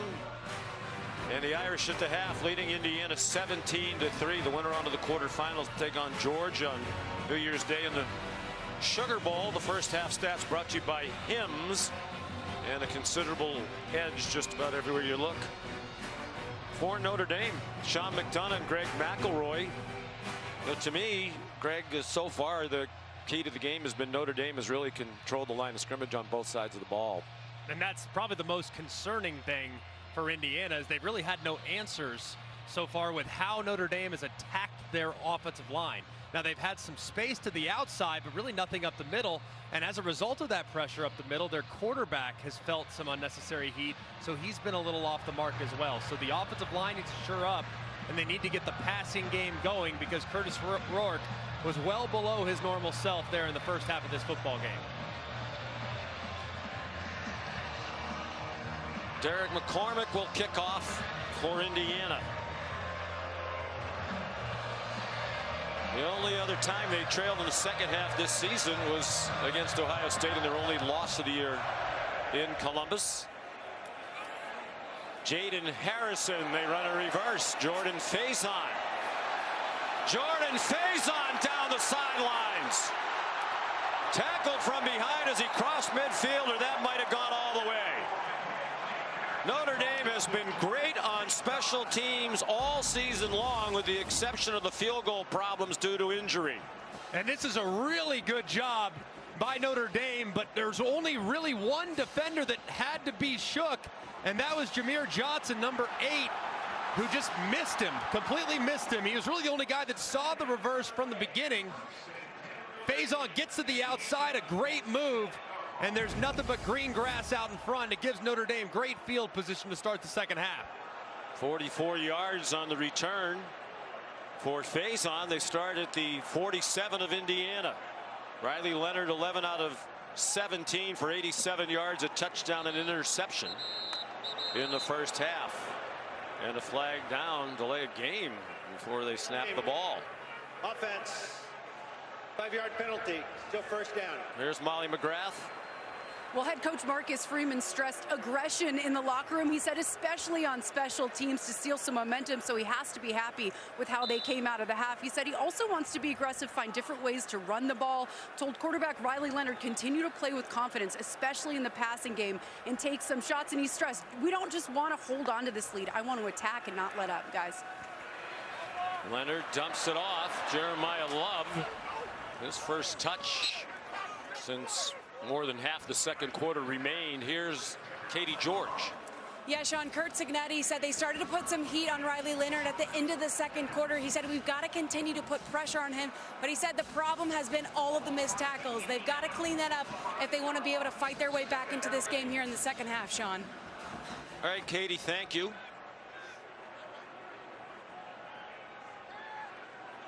Curt Cignetti engineered the largest turnaround in the country this year. 8 wins improvement. Jeremiah Love ahead for just a couple. They won 3 games last year. He was at James Madison.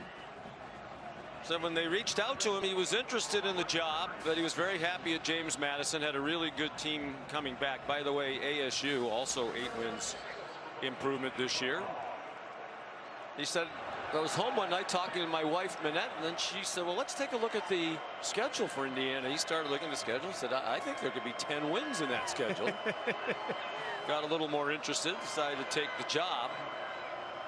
So one of the things that got his attention, the Big Ten's television contract that brings a lot of money to these schools. Riley Leonard, diving catch, and it's incomplete. Bo Collins couldn't grab it.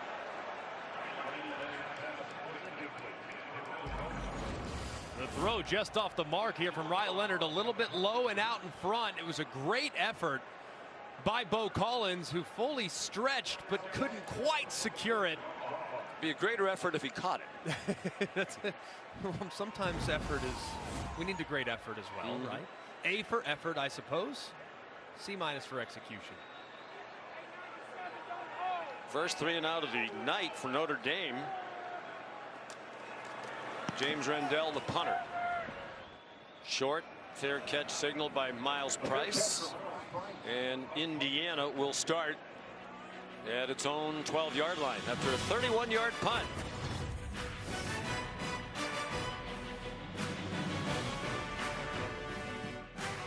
It's pretty simple. I win. Google me. Memorable words from Curt Cignetti at his introductory press conference in Bloomington, and it's not lying if you can back it up. From a football family, his dad was a great coach, Frank Cignetti, particularly at IUP, Indiana University of Pennsylvania. Curt's now at his 4th stop. He's won everywhere he's been. They won 8 more games than they won last season. He started 10-0 last year at James Madison and started 10-0 this year. National Coach of the Year. IUP, Elon, James Madison, and Indiana. 14th season as a head coach. Didn't get his first head coaching job until he was 49 years old. 27 years as an assistant. Curtis Rourke in trouble and sacked for the first time tonight. Their first play of the second half goes for a 9-yard loss, and it's Riley Mills who's not getting up. He's had a tremendous year. Graduate student from Lake Bluff, Illinois, and a team captain. Their leader in sacks and tackles for a loss.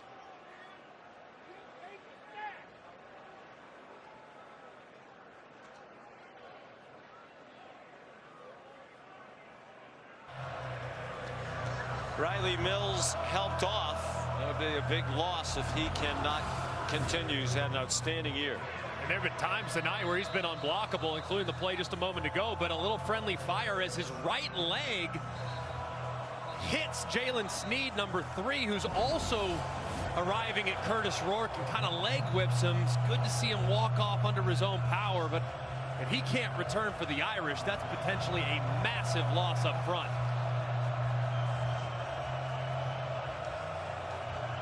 The sack brings the ball back to the 4-yard line. Indiana, second highest scoring team in the country in the regular season, behind only Miami, held to 3 points in the first half. And the first play of this half did not go well Crowd making it difficult. Justice Ellison came closer to hear the play call. There is a flag down. And given that they didn't stop it, you would think this might be against the Irish. Jalen Sneed and Joshua Burnham involved in that play. Burnham put pressure on. He might have been the guy who was offside. Yeah, he was pointing at the left tackle Carter Smith, but didn't look like Smith moved. Offside. Defense. Number 40. 5-yard penalty. Still second down. Yeah, and you can see right here on the end of the line of scrimmage, he'll move across the line of scrimmage, but watch Carter. It doesn't look like he moved at all. No. And sure enough, Burnham's into the neutral zone when the ball is snapped. So an easy call, but I'm not sure what Burnham was thinking right there. They've had a lot of injuries up front. Early in the year, they lost Jordan Botello, played in 50 career games. Boubacar Traore. Traore would have been another key component up front. Here's Miles Price with nowhere to go into the bag of tricks, and it didn't work. Burnham, who was called for the penalty, was the key player on defense to stop that for a 2-yard play. It is impressive in all the injuries how well they've played, and it's one of the reasons why Al Golden is one of the finalists for the Frank Broyles Award as the top assistant coach in the country. Yeah, they've done an amazing job of filling some voids of guys that can make a huge impact, and the pass rush is what suffered some, and here on a 3rd and long, you would expect Howard Cross right over the center to give an opportunity to get home against Rourke. There's Al Golden. Brian Haynes, the defensive coordinator for IU, is also one of the 5 finalists. It's Golden's defense again. Bryce Young, the incredibly talented true freshman, the son of the former Notre Dame great and NFL Hall of Famer Bryant Young. And just an electric edge rush against the right tackle Trey Weddick. Look at the right arm, long arm, and at 6'7", it's going to be hard for Weddick to get his hands on the explosive true freshman. Just great use of the long arm that leads to the sack. And a nice... We were at practice yesterday. There were a couple of times I asked you, who's number 30? As he's not a starter, but he was a factor even in practice. Here's a good punt by Evans, who struggled in the first half. Max Hurleman got stopped in his tracks at the 42-yard line. 49-yard punt, 10-yard return, but excellent field position for Notre Dame.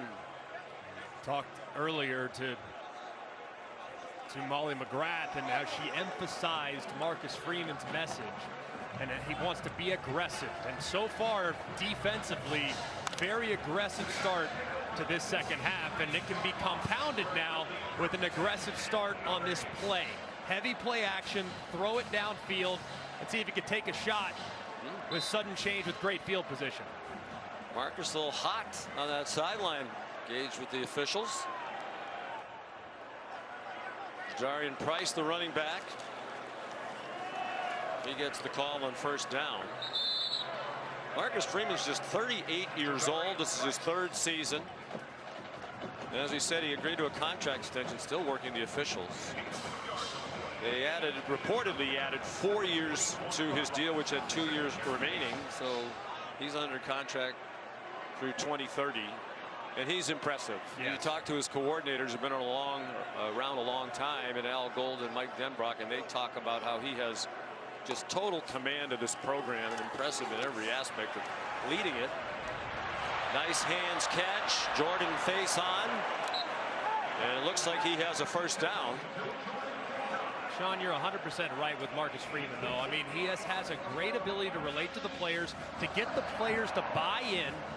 And my goodness, man, in an era where you're seeing less and less teams that are lunch pail, blue collar, hard hitting football teams, Notre Dame has not lost a step whatsoever. They are extremely physical on both sides of the ball, and that's a testament to their head coach and the culture he's created. He has 11 wins against ranked opponents in 3 years. That's the most by any Notre Dame coach in his first 3 years. Here's Price busting through tackles, 9-yard gain. He broke Frank Leahy's record back from the 1940s with those 11 ranked wins, and here's another ranked opponent tonight.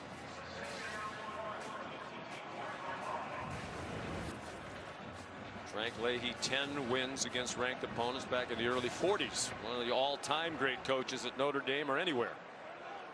It's pretty amazing, isn't it? In such a short period of time, and all the great coaches that have come through here in South Bend. And Marcus Freeman stands alone at the top in a pretty short tenure. High snap, blitz, they got there, and the ball is caught by Eli Raridan, a backup tight end, good for 4 yards and a first down. Just the 9th catch of the year for the junior from Des Moines. Pretty good concentration, and still more pressure being applied to Riley Leonard, who's done a pretty good job of contorting his body and still finding a way to be somewhat accurate. But a pretty dang good call, but he held on. By Raridan. Thing a big boy with long fingers to catch that one.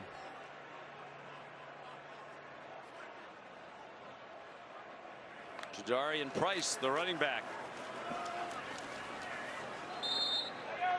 Well, here's your number 2 running back. You're in pretty good shape.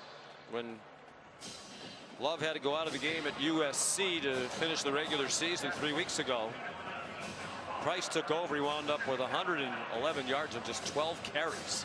When you talk to the staff, I mean, they envisioned him becoming a star from day one, and would have been a star earlier in his career if not for a torn Achilles that he suffered early in his career, not long after he arrived. But they think he has a very, very bright future. Is already showing it here in South Bend.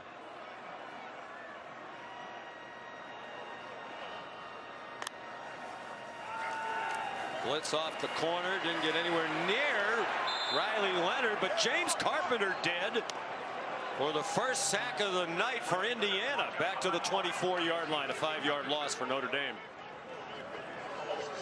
Pass rush is going to continue to be emphasized for Indiana and their defensive coordinator, Brian Haynes. So here in a 3rd and long situation, your kicker's already nailed a long field goal earlier. Haynes might be thinking about knocking him out of field goal range, but I'd be thinking screen if I'm Mike Denbrock, the offensive coordinator. 5 out of 7 on 3rd down.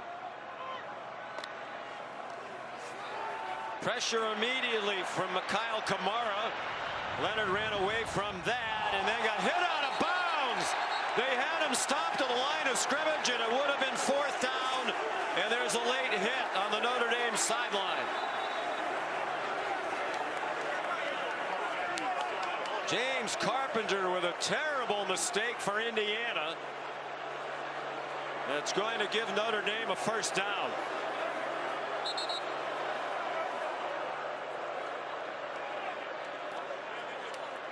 Kurt Cignetti, I think, wants to see a replay on that big screen. He's not going to like what he sees, because that was pretty clear that Riley Leonard was giving himself going out of bounds, and in pursuit, Carpenter hits him really hard right there on the sideline. Officials are talking about it. There was a flag thrown. After the play, personal foul, lay hit out of bounds, defense number 99. Half does it to the goal, and an automatic first down. Crushing penalty for Indiana. And Riley Leonard right there clearly giving himself up. Where's his foot as he's going out of bounds? I think that's probably what Cignetti is trying to argue, but he's way into the white, so he's clearly out of the white by the time he finishes shoving him. He's that's clearly outside the field of play. But just a terrible decision. So instead of 4th down, it's 1st down at the 12, and a lot of time coming off the clock on this Notre Dame possession, already leading by 14. They've had the ball for more than 4 minutes. Jaden Thomas, who has a touchdown catch tonight.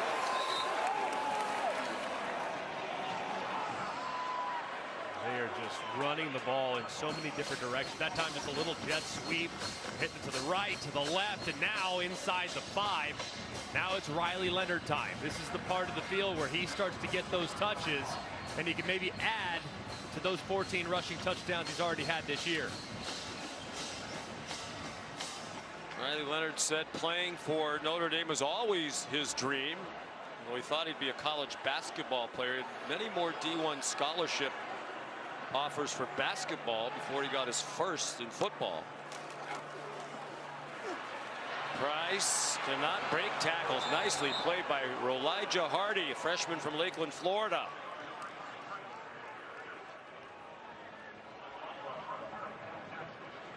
Riley Leonard had a great grandfather, James Carn, who played football here at Notre Dame in the 40s. Grew up with Rudy, his favorite movie. Started his career at Duke. When he had a chance to transfer here, he jumped at the opportunity.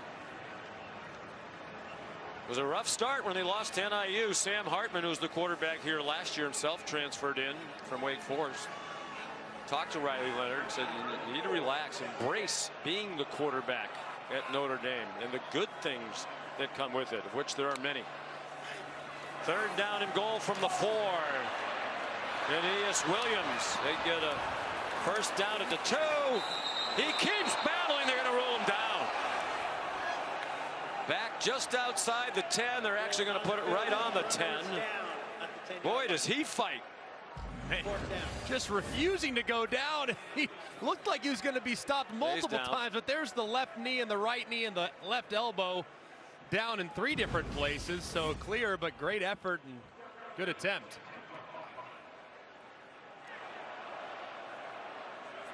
So here's Jeter with a big field goal try to make it a 3-score game. They shift out. And how about this formation? They're so creative on special teams. They throw it out wide to Evans, the tight end, and he didn't get there. Short by a yard. Cignetti was running down the sideline. I think they called a timeout. Marcus Freeman's happy about that because they didn't get the 1st down. Timeout. And Marcus is smiling as if to say that's what we really wanted, just to force them to use a timeout with that weird formation. And kind of unlucky for Curt Cignetti. I mean, full panic mode, defense trying to get aligned with the movement and the quick snap. He's running down the sideline on the far side and gets the attention of the linesman. So a little unfortunate there after it looked like they had him stopped on 4th down. And Curt Cignetti talked about how creative Notre Dame is on special teams. They've had 3 successful fake punts this year. One of them against Virginia went for a touchdown, was called back by a formation infraction. The one they ran last game 3 weeks ago against USC. They ran Tyler Buckner, who was once a quarterback, out on the field. Marcus Freeman said the other team, USC, was yelling from the sideline, it's going to be a fake, because they knew they had guys on the field who ordinarily weren't out there. But because it was such a creative play design, it worked anyway. And the double numbers worked in their favor as well. Buckner wearing number 26, the same number as their holder, Chris Salerno. Who's out there right now holding for Jeter. 28-yard try. And whistles to stop it. And a flag.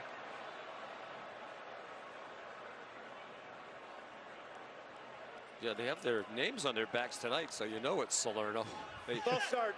Offense. Number 72, 5-yard penalty.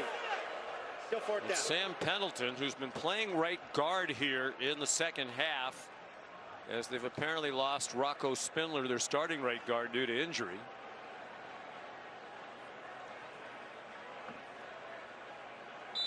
So this brings it back to a 33-yarder to make it a 3-score game with under 4.5 to go in the 3rd quarter. Yeah, he's back. Well struck. 20-3, Notre Dame. 4:21 to go, 3rd quarter, the first game of the 12-team college football playoff.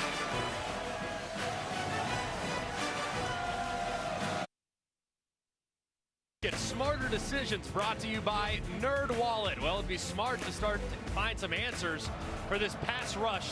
If you're Indiana's offensive line, they're twisting up front, which is giving them a lot of problems, but they're also twisting at the 2nd level. Snead goes in, beats the running back in protection. They drop him for another sack, and then just a traditional rush by Bryce Young with a long arm off the right-hand side, right around the right tackle, Trey Weddick. Down 17 now. They got to find an answer for this pass rush, or it's going to be impossible to climb back in this game.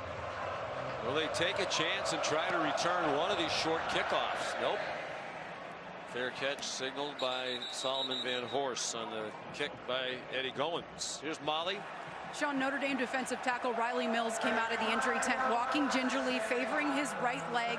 Athletic training staff made him put a brace on that right knee, which he was hesitant to do. He told teammates he's fine, but he was moving with a noticeable limp. It looks like he'll try out this brace and see if it helps, guys.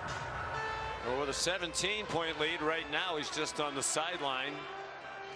No need to put him back in there right now if, in fact, they intend to do that at all.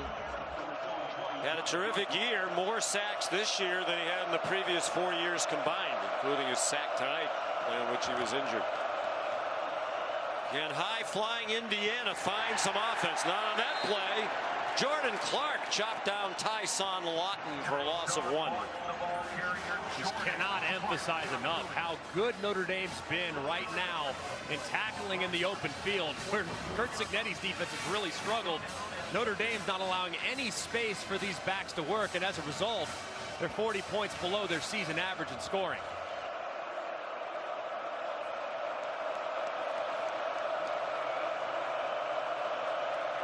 They were held under 30 points only twice by Michigan and by Ohio State. Wide receiver screen. Keyshawn Williams stopped 3 yards short of the first down by Rod Hurd, transfer from Northwestern. 3.5 to go, down by 17. Feels like a have to have it third down here for the Hoosiers. Yeah, I think you might even, depending on what kind of look you get defensively, you can run it. But if they run it, you're thinking 4-down territory. So definitely a possibility at this juncture of the game. Lawton, the running back. Notre Dame crowding the line of scrimmage. Zach Horton, the tight end, the motion man. They bring pressure. Rourke off his back foot, had a man open and couldn't complete it. Miles Cross couldn't run under it. The pressure might have impacted the throw just enough, and the punt team will come on for Indiana. Yeah, I think the pressure absolutely had an impact. It was Drake Bowen again, who looped around at linebacker and forced the throw just a little bit too long for Miles Cross. And Rourke has just been out of sorts tonight. He hasn't looked anywhere near as accurate as he has throughout most of the season. He's 7 out of 15 for 85 yards. Evans, the punter. And a flag down. There's movement along the line.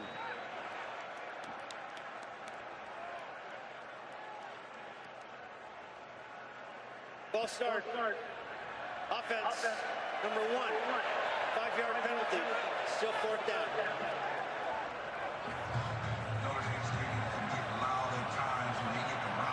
Sean Asbury guilty of the penalty.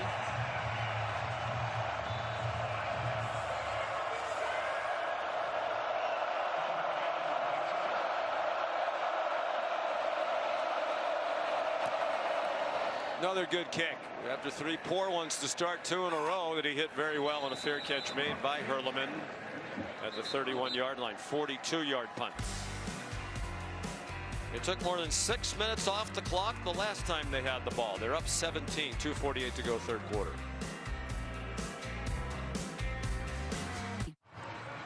Aerial coverage provided by Goodyear. Road tested and game ready. Are you ready for the road? Goodyear, more driven.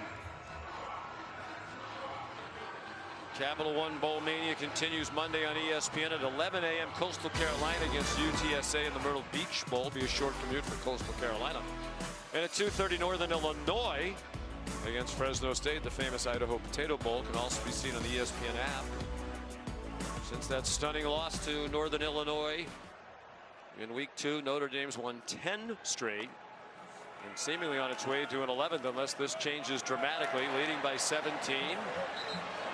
Riley Leonard on target to Bo Collins for a 9-yard gain. I think I've been really impressed with, as this game's progressed, for Riley Leonard, the mental toughness. The guy's been there before. His first pass of the night has been intercepted.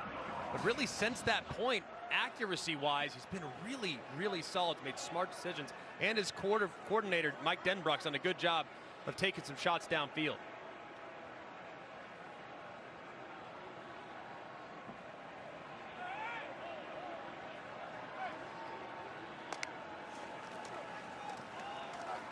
Jeremiah Love. Wow. Another example of what makes him special. The speed and the power. And a first down. It looked like it was going to be a loss. He got 7 to get him to 99 yards. He had 98 on the 1 touchdown run. He had a bunch of negative yardage plays, and now that one to get him back on the verge of 100. Wow. I mean, that stiff arm was unbelievable. And you can see, I mean, both these backs so hard to bring down. Love at Price, just incredible. He's gotten a lot bigger and stronger since he got here. He's 186 when he arrived. He's about 210 now. Mitch Evans will mark him down with a 9-yard gain. And let's take a look at that stiff arm one more time. Gets inside and then bow. I mean, straight to the ground without slowing down whatsoever. Sean, I'll tell you who he reminds me of. He reminds me of Darren McFadden. He's just so strong. He's big, tall runner, so crazy athletic, and man, that was an impressive stiff arm right there.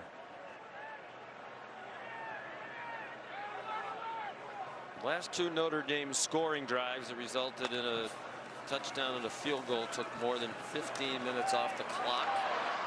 Trying to kill the clock and score again. Here's Love, run after the catch. Another first down. He's inside the 36-yard line. He's also a good receiver. He's a little slow to get up on their sideline after a 10-yard gain.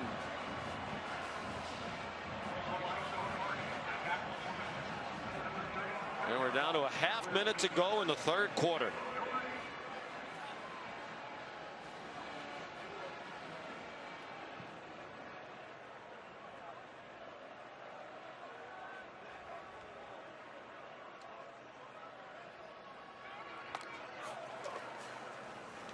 Inside handoff, and Price gets smothered. James Carpenter on the last play of the 3rd quarter. Been a magical year for Indiana. But is it about to end? Unless they can rally in a big way, their season will be finished in 15 minutes. Back after this message and a word from our ABC stations. This is the College Football Playoff First Round, presented by Allstate.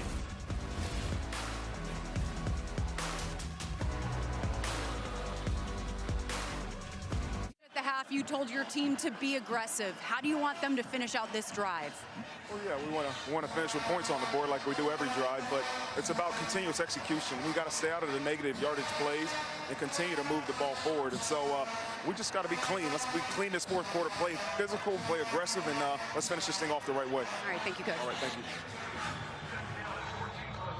This team hoping to move on to New Year's Day in the Sugar Bowl and a date with Georgia, the SEC champions who had a first-round bye. The 4 highest-ranked conference champions received byes into the quarterfinal round. Looked like a design quarterback draw for Riley Leonard on 2nd and long. But I think a lot of people wondered how good Notre Dame was. I think the view of Notre Dame nationally got really affected hugely by the loss to Northern Illinois. Very much so. And that just looks like an aberration of a team that had a bad day, maybe took it for granted coming off the huge opening win at Texas A&M. I mean, other than that, they have been a dominant football team. And against really good competition at times, too. I think Louisville's a good team. Navy and Army are good teams. Beautiful throw by Leonard into a crowd, caught by Jaden Greathouse for a Notre Dame first down and another time-killing drive.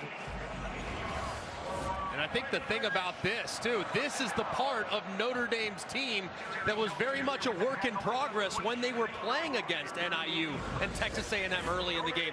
The passing attack and the confidence of Riley Leonard, which has now come full circle, and he's playing his best football of the year here in December.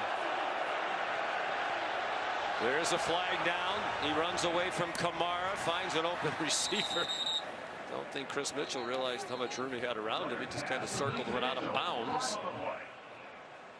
Likely another offside penalty against Indiana.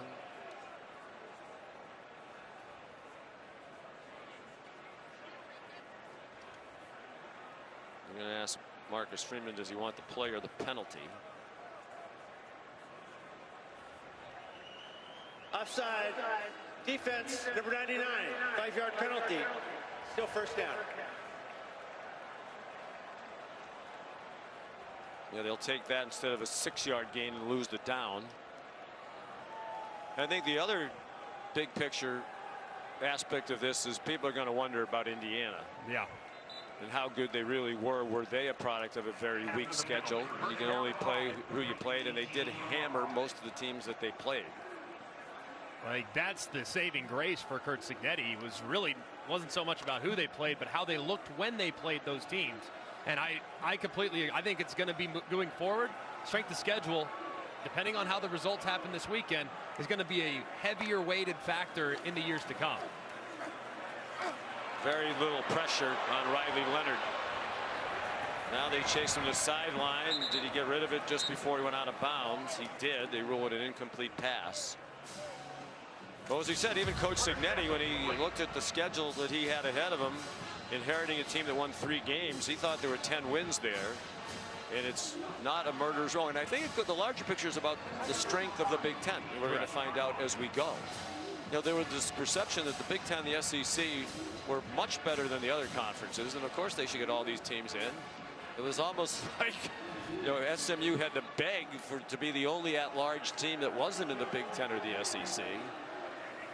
I think there'll be a lot of questions about the strength of the Big Ten if this performance stays like this. Leonard again showing his escapability. Trying to pick up a block from Mitchell. He gets shoved out of bounds.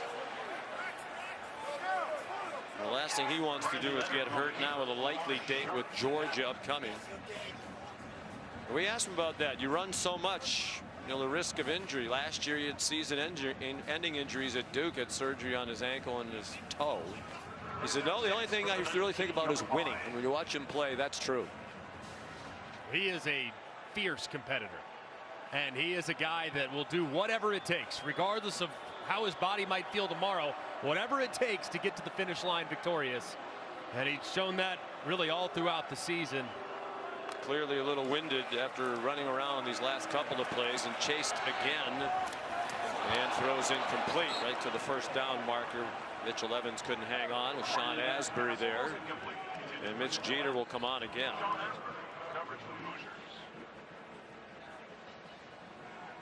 Buried so far in a glimmer of disappointment for Indiana. The defense has at least shown some life in the second half in creating some pass rush. So that is something to build on, supposedly. But, man, it's been tough sledding for their offense. Jeter, who came in 0 for his last 3 and 1 for his previous 5. 2 for 2 tonight from 49 and 33. This is what they expected when they brought him over. And now a low kick that gets blocked. James Carpenter blocked it. And the Hoosiers advance the ball out near the 40-yard line. Sean Asbury picked it up. That was a low kick by Jeter. Really wasn't a lot of penetration, just batted down by big James Carpenter at the line of scrimmage.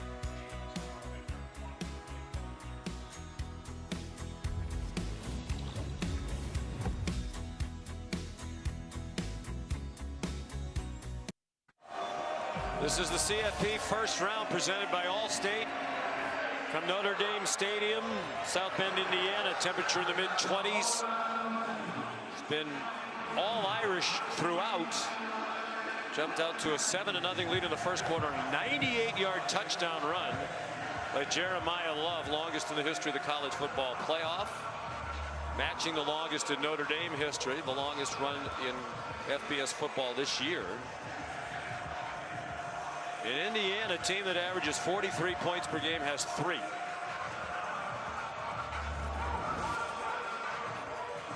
They average 439 yards per game, 131 tonight. And credit this Notre Dame defense, which has played very well all year, and again tonight. If Indiana's going to make a game of it, it has to start right now. The toss to Ellison, and he's wrestled down by the cornerback Leonard Floyd. With it being a 3-score game, you got to start thinking about some tempo. You need to go some no huddle, pick up the urgency just a little bit. Don't need to go hyper speed just yet. You need to be very mindful of the clock for Curt Cignetti's offense.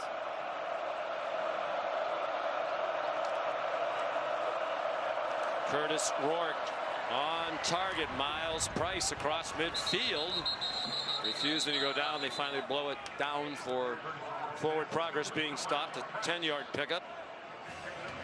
These quick throws are going to have to be a big part of the offense moving forward. Notre Dame, don't give up the chunk play. Keep it in front of you. Rally up, make the tackle, continue to force them to play offense down 3 scores. They got quickly to the line, but now they're taking some time. They can't afford to take too much time. Rourke 8 out of 16 for 95. Similar numbers to the 8 for 18 in the loss to Ohio State. Into traffic and almost intercepted in a double coverage. LaDon Schuler, the safety, came over to help Leonard Moore with coverage on Anderson Kobe. And it's such a great job by Leonard Moore. Indiana throws the back shoulder as well as anybody in the sport. What is Leonard Moore defending right there? The back shoulder, and he knows that he has Schuler over the top because of where his angle was heading out of bounds. Just perfectly defended there by the Irish. 11 minutes to go. Rourke in trouble. Has to retreat. Throws on the run. Incomplete. That was well covered by Jordan Clark on Keyshawn Williams. I think it's 4 down territory from this point forward, too. So you got 2 downs to get it. Look at Curt Cignetti in his offense. And the guy that they haven't really utilized tonight, but has been a guy for them all season long, is Omar Cooper. He has just 1 target, and they thought he was going to be an impact player in this game with his speed. He's lined up at the top. If you get a one-on-one with Cooper, that'd be the direction I'd look. Tight end Horton does not have a catch tonight as well, not even a target. Screen, high throw, and a great defensive play by Drake Bowen, dropping Ellison for a loss. 4th down and 11. There's a Fighting Irish player who's slow to get up. Back behind the line of scrimmage, it's Bryce Young. Timeout, 10:45 to go. Notre Dame in control, up by 17.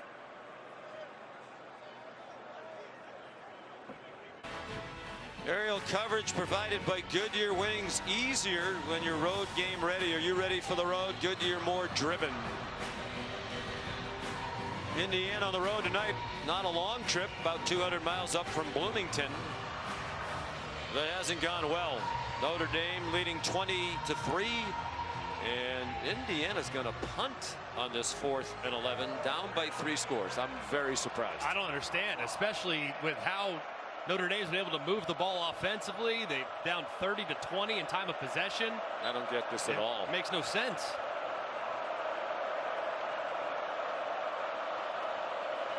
He's really punting it. And it takes a bad bounce for IU, landed at the 20 and spins back.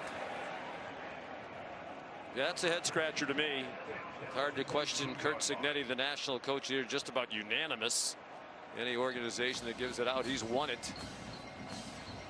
He's done an amazing job. It's just I don't understand why you take a conservative. It's not like it's a regular season game. It's win or go home. I mean, keep the gas pedal pressed. The national coach of the year. Not just the Home Depot, the American Football Coaches Association, the Walter Camp Foundation, the Associated Press. He was the Big Ten Coach of the Year. I think those Indiana fans are a little perplexed. Well, Notre Dame has rushed for 171 yards. That's the most given up by Indiana by far this year. We talked about at the beginning. Would it be Notre Dame able to execute its strength and run the ball? Or would it be Indiana, the best run-stopping team in the country, stopping the run? It's been Notre Dame. Of course, 98 of those yards came on 1 play. Right, but it's been. Although I hate when coaches say, well, you take away the 1 play. Yeah, you know, that kind of factors in, though. I mean, it's really, and it's more even just the stats to back it up. But just look at how the white jerseys are moving backwards and the gold helmets are forcing them to move backwards. I mean, it's really been a dominant performance along both lines of scrimmage for the Irish tonight.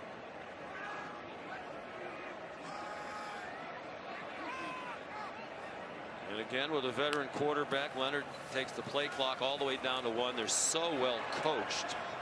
Short pass. Jordan Faison out to the 37-yard line. Like Denbrock said, he'd be a factor tonight, and he has been. He's their leading receiver. That is a 12-yard gain. I think what's so difficult about this passing attack for Notre Dame, they're not going to just light you up with shot play after shot play after shot play, but the way they get so many different people involved. They have 10 different guys that have caught passes tonight for Mike Denbrock. So who do you take away? Who do you double? How do you handle covering all those weapons? It's really a great situation for an offensive coordinator. He's back for his 3rd stint at Notre Dame. He was at LSU last year with that great offense led by the Heisman Trophy winner Jaden Daniels. Faison again. He's a terrific coach. This is an excellent staff with Denbrock and Al Golden as the coordinators. Marty Biaggi done a fantastic job with the special teams. I really think the world of what Mike Denbrock's been able to do, especially with quarterbacks too. I mean, Jaden Daniels, when he got him at LSU, the way he really developed him into becoming a well-rounded player and ultimately the 2nd overall pick in the draft. And you've already seen the magical hands of Denbrock work on Riley Leonard, the progress he's made this season. Yeah, he was a broken quarterback after that Northern Illinois game by his own admission. With win after win, that confidence level has come back up. Jeremiah Love, the last carry, he's up to 108 yards rushing now. And he comes out of the game. It's his 5th 100-yard rushing game, and he would have had well over 100 against USC in their last game. He was at 99 yards rushing when he got injured and came out of that one. Leonard takes off running.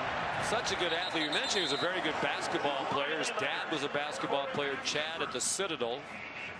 And uncle on his mom's side, Mike Sable, played basketball at Georgetown for John Thompson. Riley's going to play in the Senior Bowl when this season is over. He hopes it's back in Mobile, where he's from. right across the bay. He's a beautiful part of the great state of Alabama down at Fairhope, and he'll just have to travel right over the bridge and go play at a really neat new venue over there at South Alabama. Again, the decision to punt. You know, this is what Notre Dame's been doing this entire half, killing the clock. This drive more than 3.5 minutes. Aeneas Williams. It just doesn't make any sense. I mean, it's one thing, and analytics are great, but how's the game feel? I mean, right now you can't stop Notre Dame. I mean, they have put together timely drive after timely drive after timely drive. The time of possession now up over 33 minutes. So I'm not sure what they were thinking, knowing it was a 3-score game.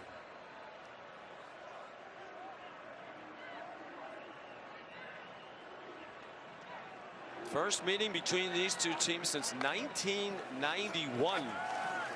Leonard, great feel for the rush, stepped up, fires! Faison down to the goal line. They're going to mark him down just short inside the 1. 44 yards. And Faison is going to go over 100 yards receiving.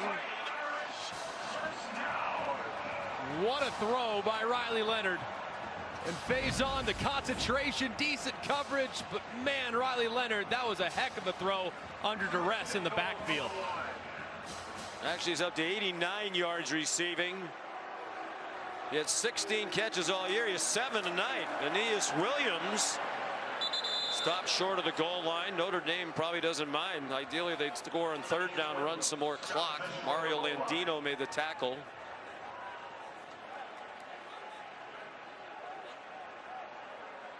Let's go back to the big play in just a moment, because man, that was one heck of a move by Riley Leonard. And if they got their move like that, maybe they'd let him pay it off for the touchdown run so he can break a school record.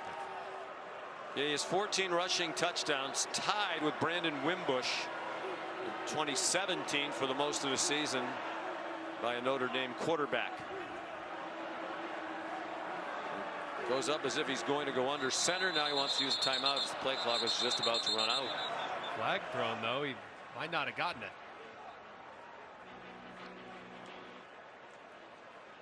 Officials conferring. I think they want to make sure the timeout was before the play clock expired. David Alvarez. There is no foul for delay game. Timeout. Notre Dame. With 4:54 to go. Notre Dame almost certainly on its way to the quarterfinals and a date with Georgia.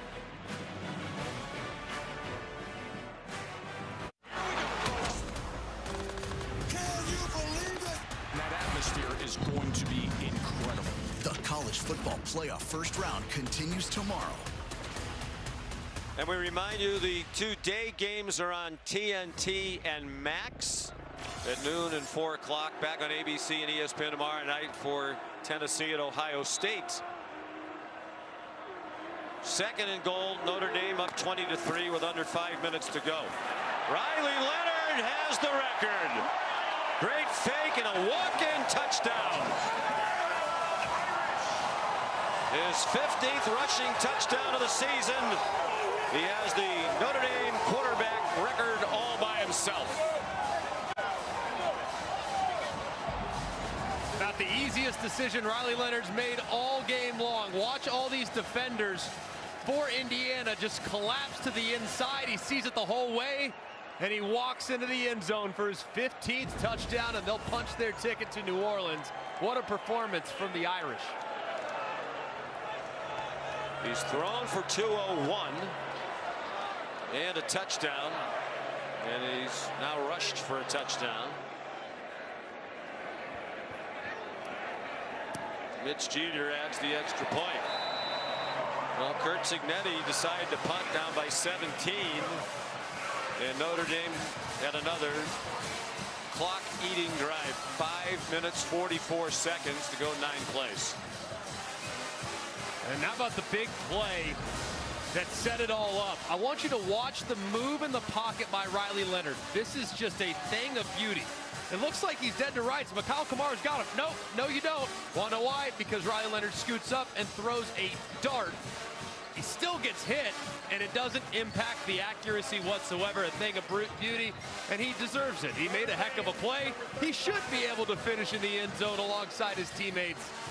Riley Leonard has the Irish in position to win their first college football playoff game here tonight on the home field.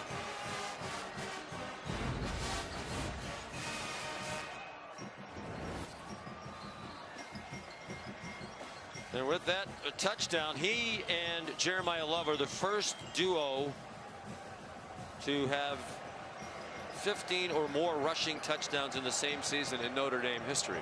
And it's quite a history. Including 11 national championships. They're going to try to run a kickoff back now. Solomon Van Horst down to the 24. Tonight's Capital One rewarding performance. Well, Indiana had momentum for about a millisecond, and then a moment later it was intercepted by the All-American Watts. And then about a half second after that, you had Jeremiah Love, who got out the gate on the stretch zone and turned on the Jets for a 98-yard touchdown run, one for the record books in the college football playoff. And that was it. The game at that point was pretty much wrapped up with how Notre Dame's defense has played.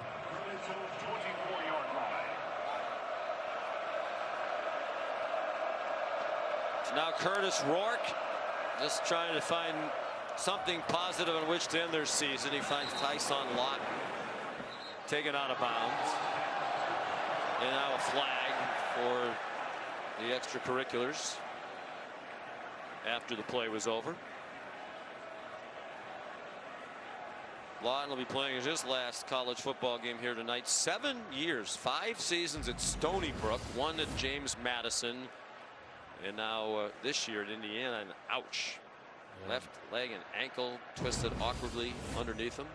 Jalen Sneed there for Notre Dame. Glad he was able to run off under his own power. That was a scary hit right there. He's coming off now. It looked like somebody on the Indiana sideline. It looked like there was some pushing and shoving on the sideline there, and that's what resulted in the flag too. Officials conferring. Tyson Lawton, one of those 13 James Madison transfers. The result of the play was a first down. After the play, unsportsmanlike conduct and unnecessary roughness, number 12 in the bench area. 15-yard penalty from the end of the play. It'll be 1st and 10. He shoved Jalen Sneeds. Terry Jones Jr. is a defensive player, just on the sideline. You see him over there. Sneeds kind of standing over the top of Lawton, and he just shoves him right back. The official sees it immediately, and that's what draws the foul.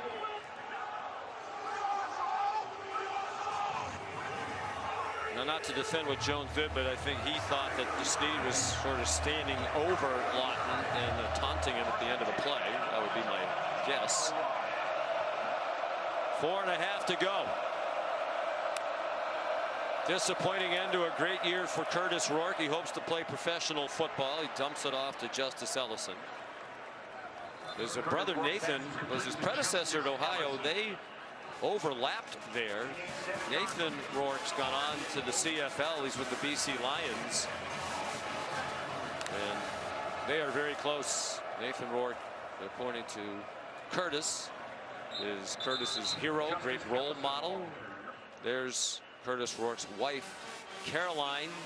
They met at Ohio U, said she's the better athlete. She's a volleyball player, all-conference volleyball player for the Bobcats.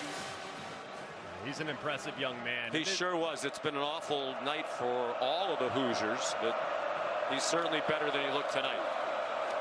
And Mel Kiper has him number 6 among quarterbacks on his board for the next draft.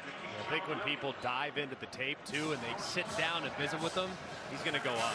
I know he might not have as high a ceiling as some of the guys he'll be measured against, but I think they're going to fall in love with this young man and his tape and how accurate he is. Catch made by Keyshawn Williams. But we were talking last night about this 12-team field. You know, in recent years, most years seemed like there was clearly a best team. Georgia in recent years, Alabama before that. You know, to me, this is wide open. And I'm a believer in Notre Dame. You know, I think a lot of people undersold their chances because of that loss to Northern Illinois, but you know, they're solid everywhere you look. There are very few weaknesses on this football team. I mean, and you're scratching at it too, thinking about it, because it's really the pass rush was the question. Well, now that Howard Cross is back, pass rushes looked really good tonight. And look at the bracket. Oregon's the only team that's unblemished, and they look really, really solid. But everybody else has shown a bunch of vulnerabilities all season long. And they'll play a Georgia team that has major questions at quarterback. With the injury to Carson Beck. Long pass intended for Miles Cross. There is a flag down at the line of scrimmage, probably for an offside.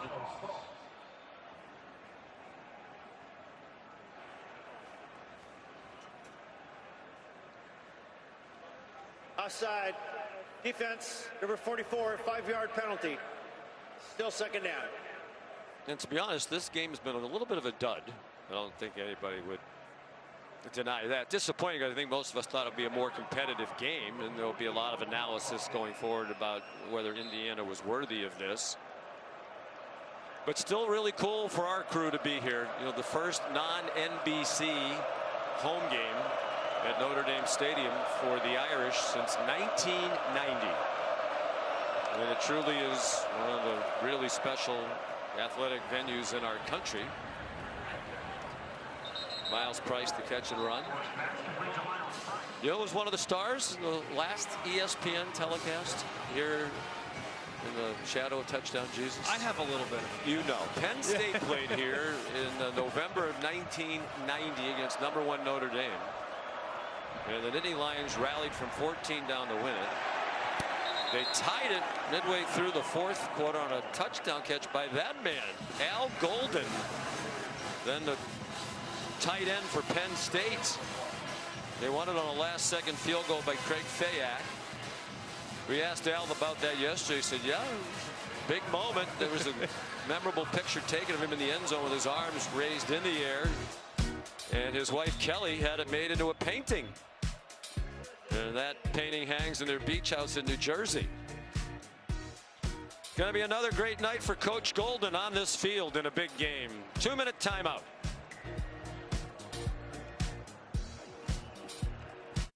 Band. Gentlemen. All right, Scott, thank you. Final 2 minutes of this first ever playoff game in the 12-team format. All Notre Dame tonight. Indiana just trying to make the final score look a little bit better at this juncture. Curtis Rourke to the sideline, broken up, intended for Miles Price. Coverage from Jordan Clark.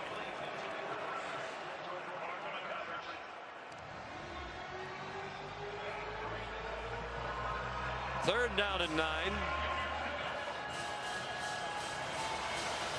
Surely this is 4-down territory, right?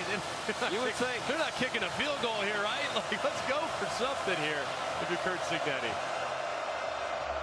Curt Cignetti signed a long-term contract extension during the year, reported to be for 8 years. And this is going to be a tough ending. Elijah Surratt battling inside the 10. But it's really been a terrific season, and I think it's instructive of what can happen in today's college football with the transfer portal. Yeah. Right? You win 3 games last year, you change coaches, you bring this man in, he brings in 30 transfers, and they win 11 games, double digits for the first time. That was Tino Sunseri's coaching his last minute 39 on the Indiana staff on his way to UCLA to be the offensive coordinator. Howard Cross knocked down that pass.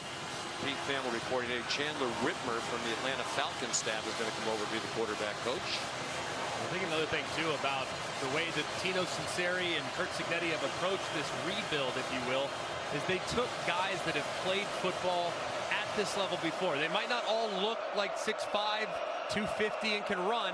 They might be a little undersized, but they are productive at smaller schools, and it can win at the highest level. He says production over potential. He wants resumes of guys who've played a lot and played well.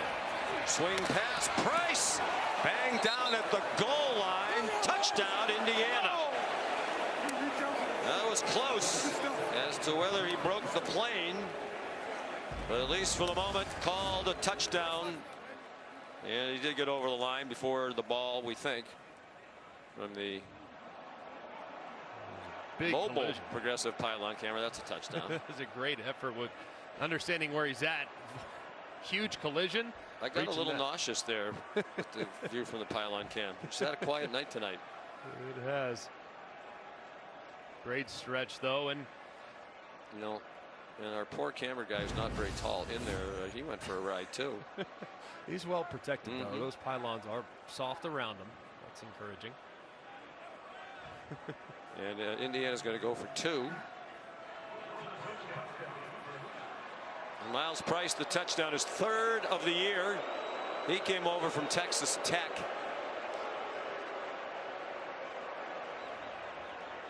It'll be interesting to see what happens with Indiana going forward. You know, a lot of these transfers who came over, like Rourke, are here for 1 year. A lot of the guys who came from James Madison said, hey, if we stayed at James Madison, we could have done the same thing there. Yeah, we probably could have. Congratulations to Bob Chesney and his staff that took over for Curt Cignetti. They won 9 games, including their bowl game, losing 13 terrific players off of last year's team. They get the 2 on the completion to Elijah Surratt.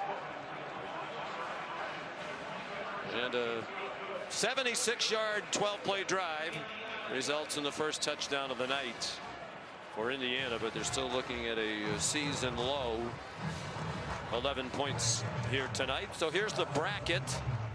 SMU and Penn State tomorrow. You know, this was a bad night for the Big Ten, and watch out Penn State. You know, a lot of people thought SMU didn't belong. You and I believe they definitely did belong, and I think that'll be a heck of a game tomorrow. How do you size up Notre Dame and Georgia? I think it's going to be a heavyweight battle, man. I mean, Georgia is still, until proven otherwise, the most physical football team in the sport. They've been in this situation before. They've done a great job, obviously, playing at the highest level in the biggest games, but they will be doing so more than likely without their starting quarterback, Carson Beck, who injured that elbow on the final play of the first half. So, did you see Kirby Smart on game day today? I asked about Carson Beck. It was almost like he didn't know where he was. I said he's in Jacksonville, he's with his family and his team, and you know, we'll see. So it sounds like Gunnar Stockton, Joe. It sounds like they believe in him. Popular guy in the program, obviously finished off the game when they won the SEC championship. There's an onside kick recovered by Indiana. It's Surratt at the 50-yard line. That was a perfect kick right there. I mean, that thing bounced on the second hop, hung up in the air forever. I mean, watch. 1, 2, big hop.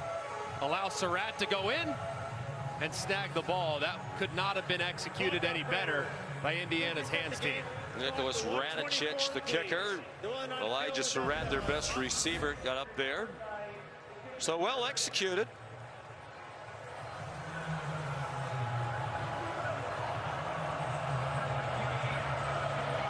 Well, if they could get 8 fast, try that onside kick again. So you're saying there's a chance.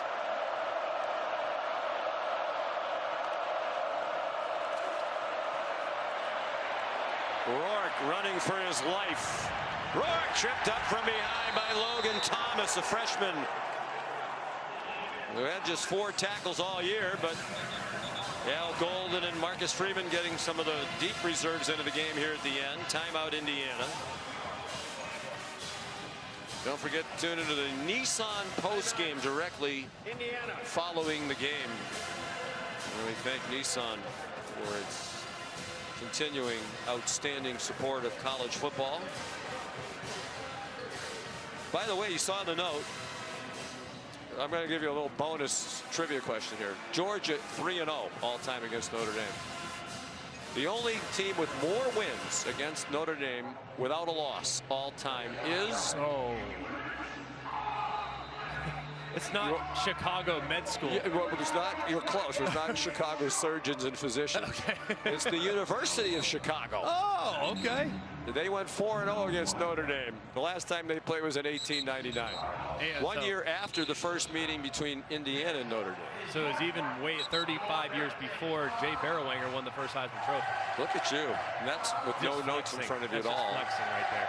Of course, the last time these two teams played 1991, we mentioned Al Golden, one of the heroes of the last game on ESPN from this stadium.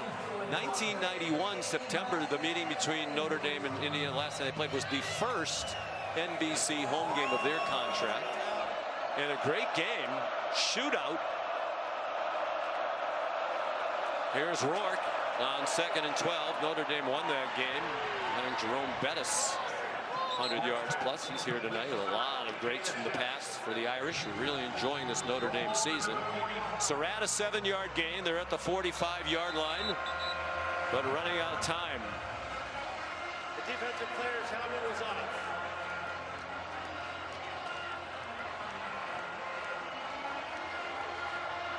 So they're going to have a conversation about that.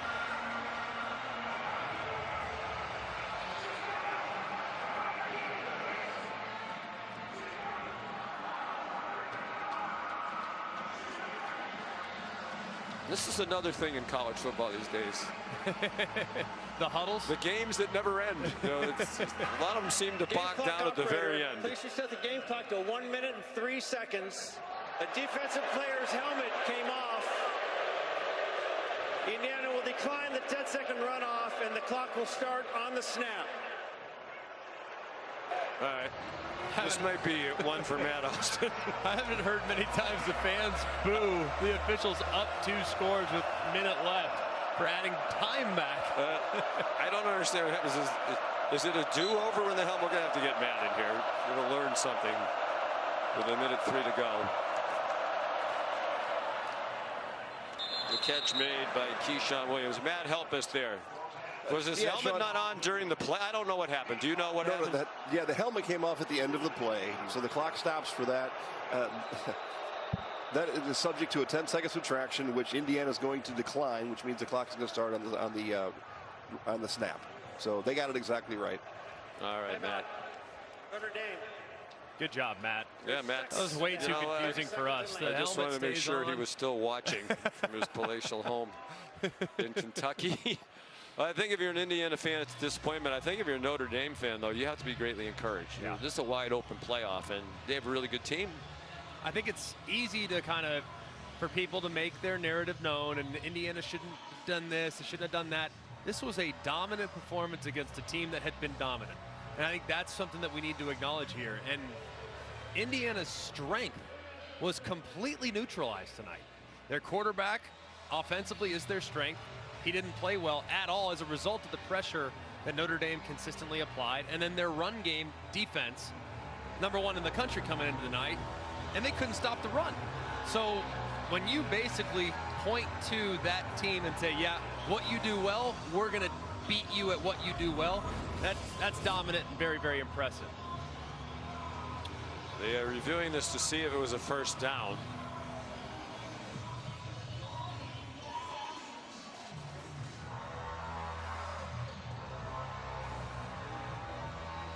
And they're still reviewing it. Well, the narrative's going to be, again, should Indiana have been in? Right. The one thing I didn't understand, when we did the ACC championship game, Clemson played SMU, and a lot of people were saying, well, if SMU doesn't win the championship, don't get the automatic bid, they're probably out. Alabama's going to be in. I didn't understand why Indiana wasn't included in that conversation. Yeah, and I didn't understand, you know, I know they were 11-1, but what was it about their resume said they were clearly more deserving than SMU or Alabama? I think it was the Big Ten. I also think it had something to do with how convincing it looked and the quote eye test and the execution level that they had against subpar competition. I think that had a lot to do with it. And then I think people also looked at it and said, well, they had a bunch of self-inflicted mistakes against Ohio State. That's why that game got sideways, without really looking at it and thinking that game probably could have been worse than it was had Ohio State played a little better along the line of scrimmage. But I do think they need to really look at the criteria moving forward in these bloated conferences where people are making unequal I think they need to lose the assumption that the SEC and the Big Ten are clearly head and shoulders above everybody else, particularly the Big Ten. I mean, the SEC has the recent history, Alabama, Georgia, but the Big Ten's won 2 national championships in college football since when? 2002? 2002, Ohio State won in 2002. So 2003, they've won 2. Review, so that's 22 seasons. At the 40-yard line, at the 40.5-yard line, it will be 4th down at that spot. Of course, Ohio State won the first college football playoff, Michigan last year. But you know, I don't understand why there's this presumption, it seems, for many that the Big Ten in particular is so much better than the ACC or the Big 12. Not sure what that's based on. There's a lot of talk about strength of schedule. Well, you're playing each other. So if you just assume, well, our league's better than everybody else, so therefore our strength will tough. What if your league isn't better than everybody else? Is your strength of schedule better than everybody else? I think it's a fair point to look at for sure. Strength of schedule's a little bit of a variable based on how teams around you perform, and if they're playing each other. Yeah, I don't get it. Yo, our strength of schedule is the best because we play everybody else in our league, and we're just assuming our league's better than everybody else. And Indiana never played anybody outside their league that was any good that challenged them, so it's tough to know. Curt Cignetti looked at the schedule from his house in Virginia when he was at James Madison and said, I could win 10 games against that schedule with a team that won 3 games last year. Before he knew 13 James Madison players were coming with him.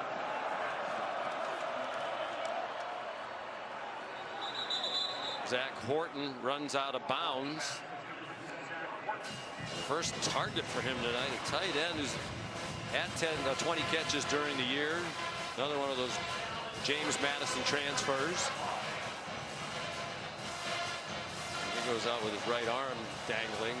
Well, the last thing you want to do is 43 seconds to go in your season to get hurt. That would have just been a stinger. Hopefully he'll be all right. He's been a good player for a long time for Curt Cignetti. Rourke still hoping to score, get 2, onside kick, but they're running out of time. He's run down from behind by Thomas. Indiana has 1 timeout. It's a 7-yard gain. Clock stops to move the chains. They're at the 23. And they clock it.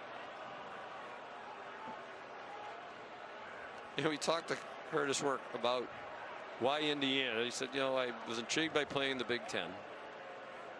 He said, and Coach Cignetti called me while he was packing up his house in Virginia to leave James Madison and go to Indiana. And he started telling me about how successful he's been. Now, this was before he had the press conference and Google me. So Curtis Work said, so I Googled him.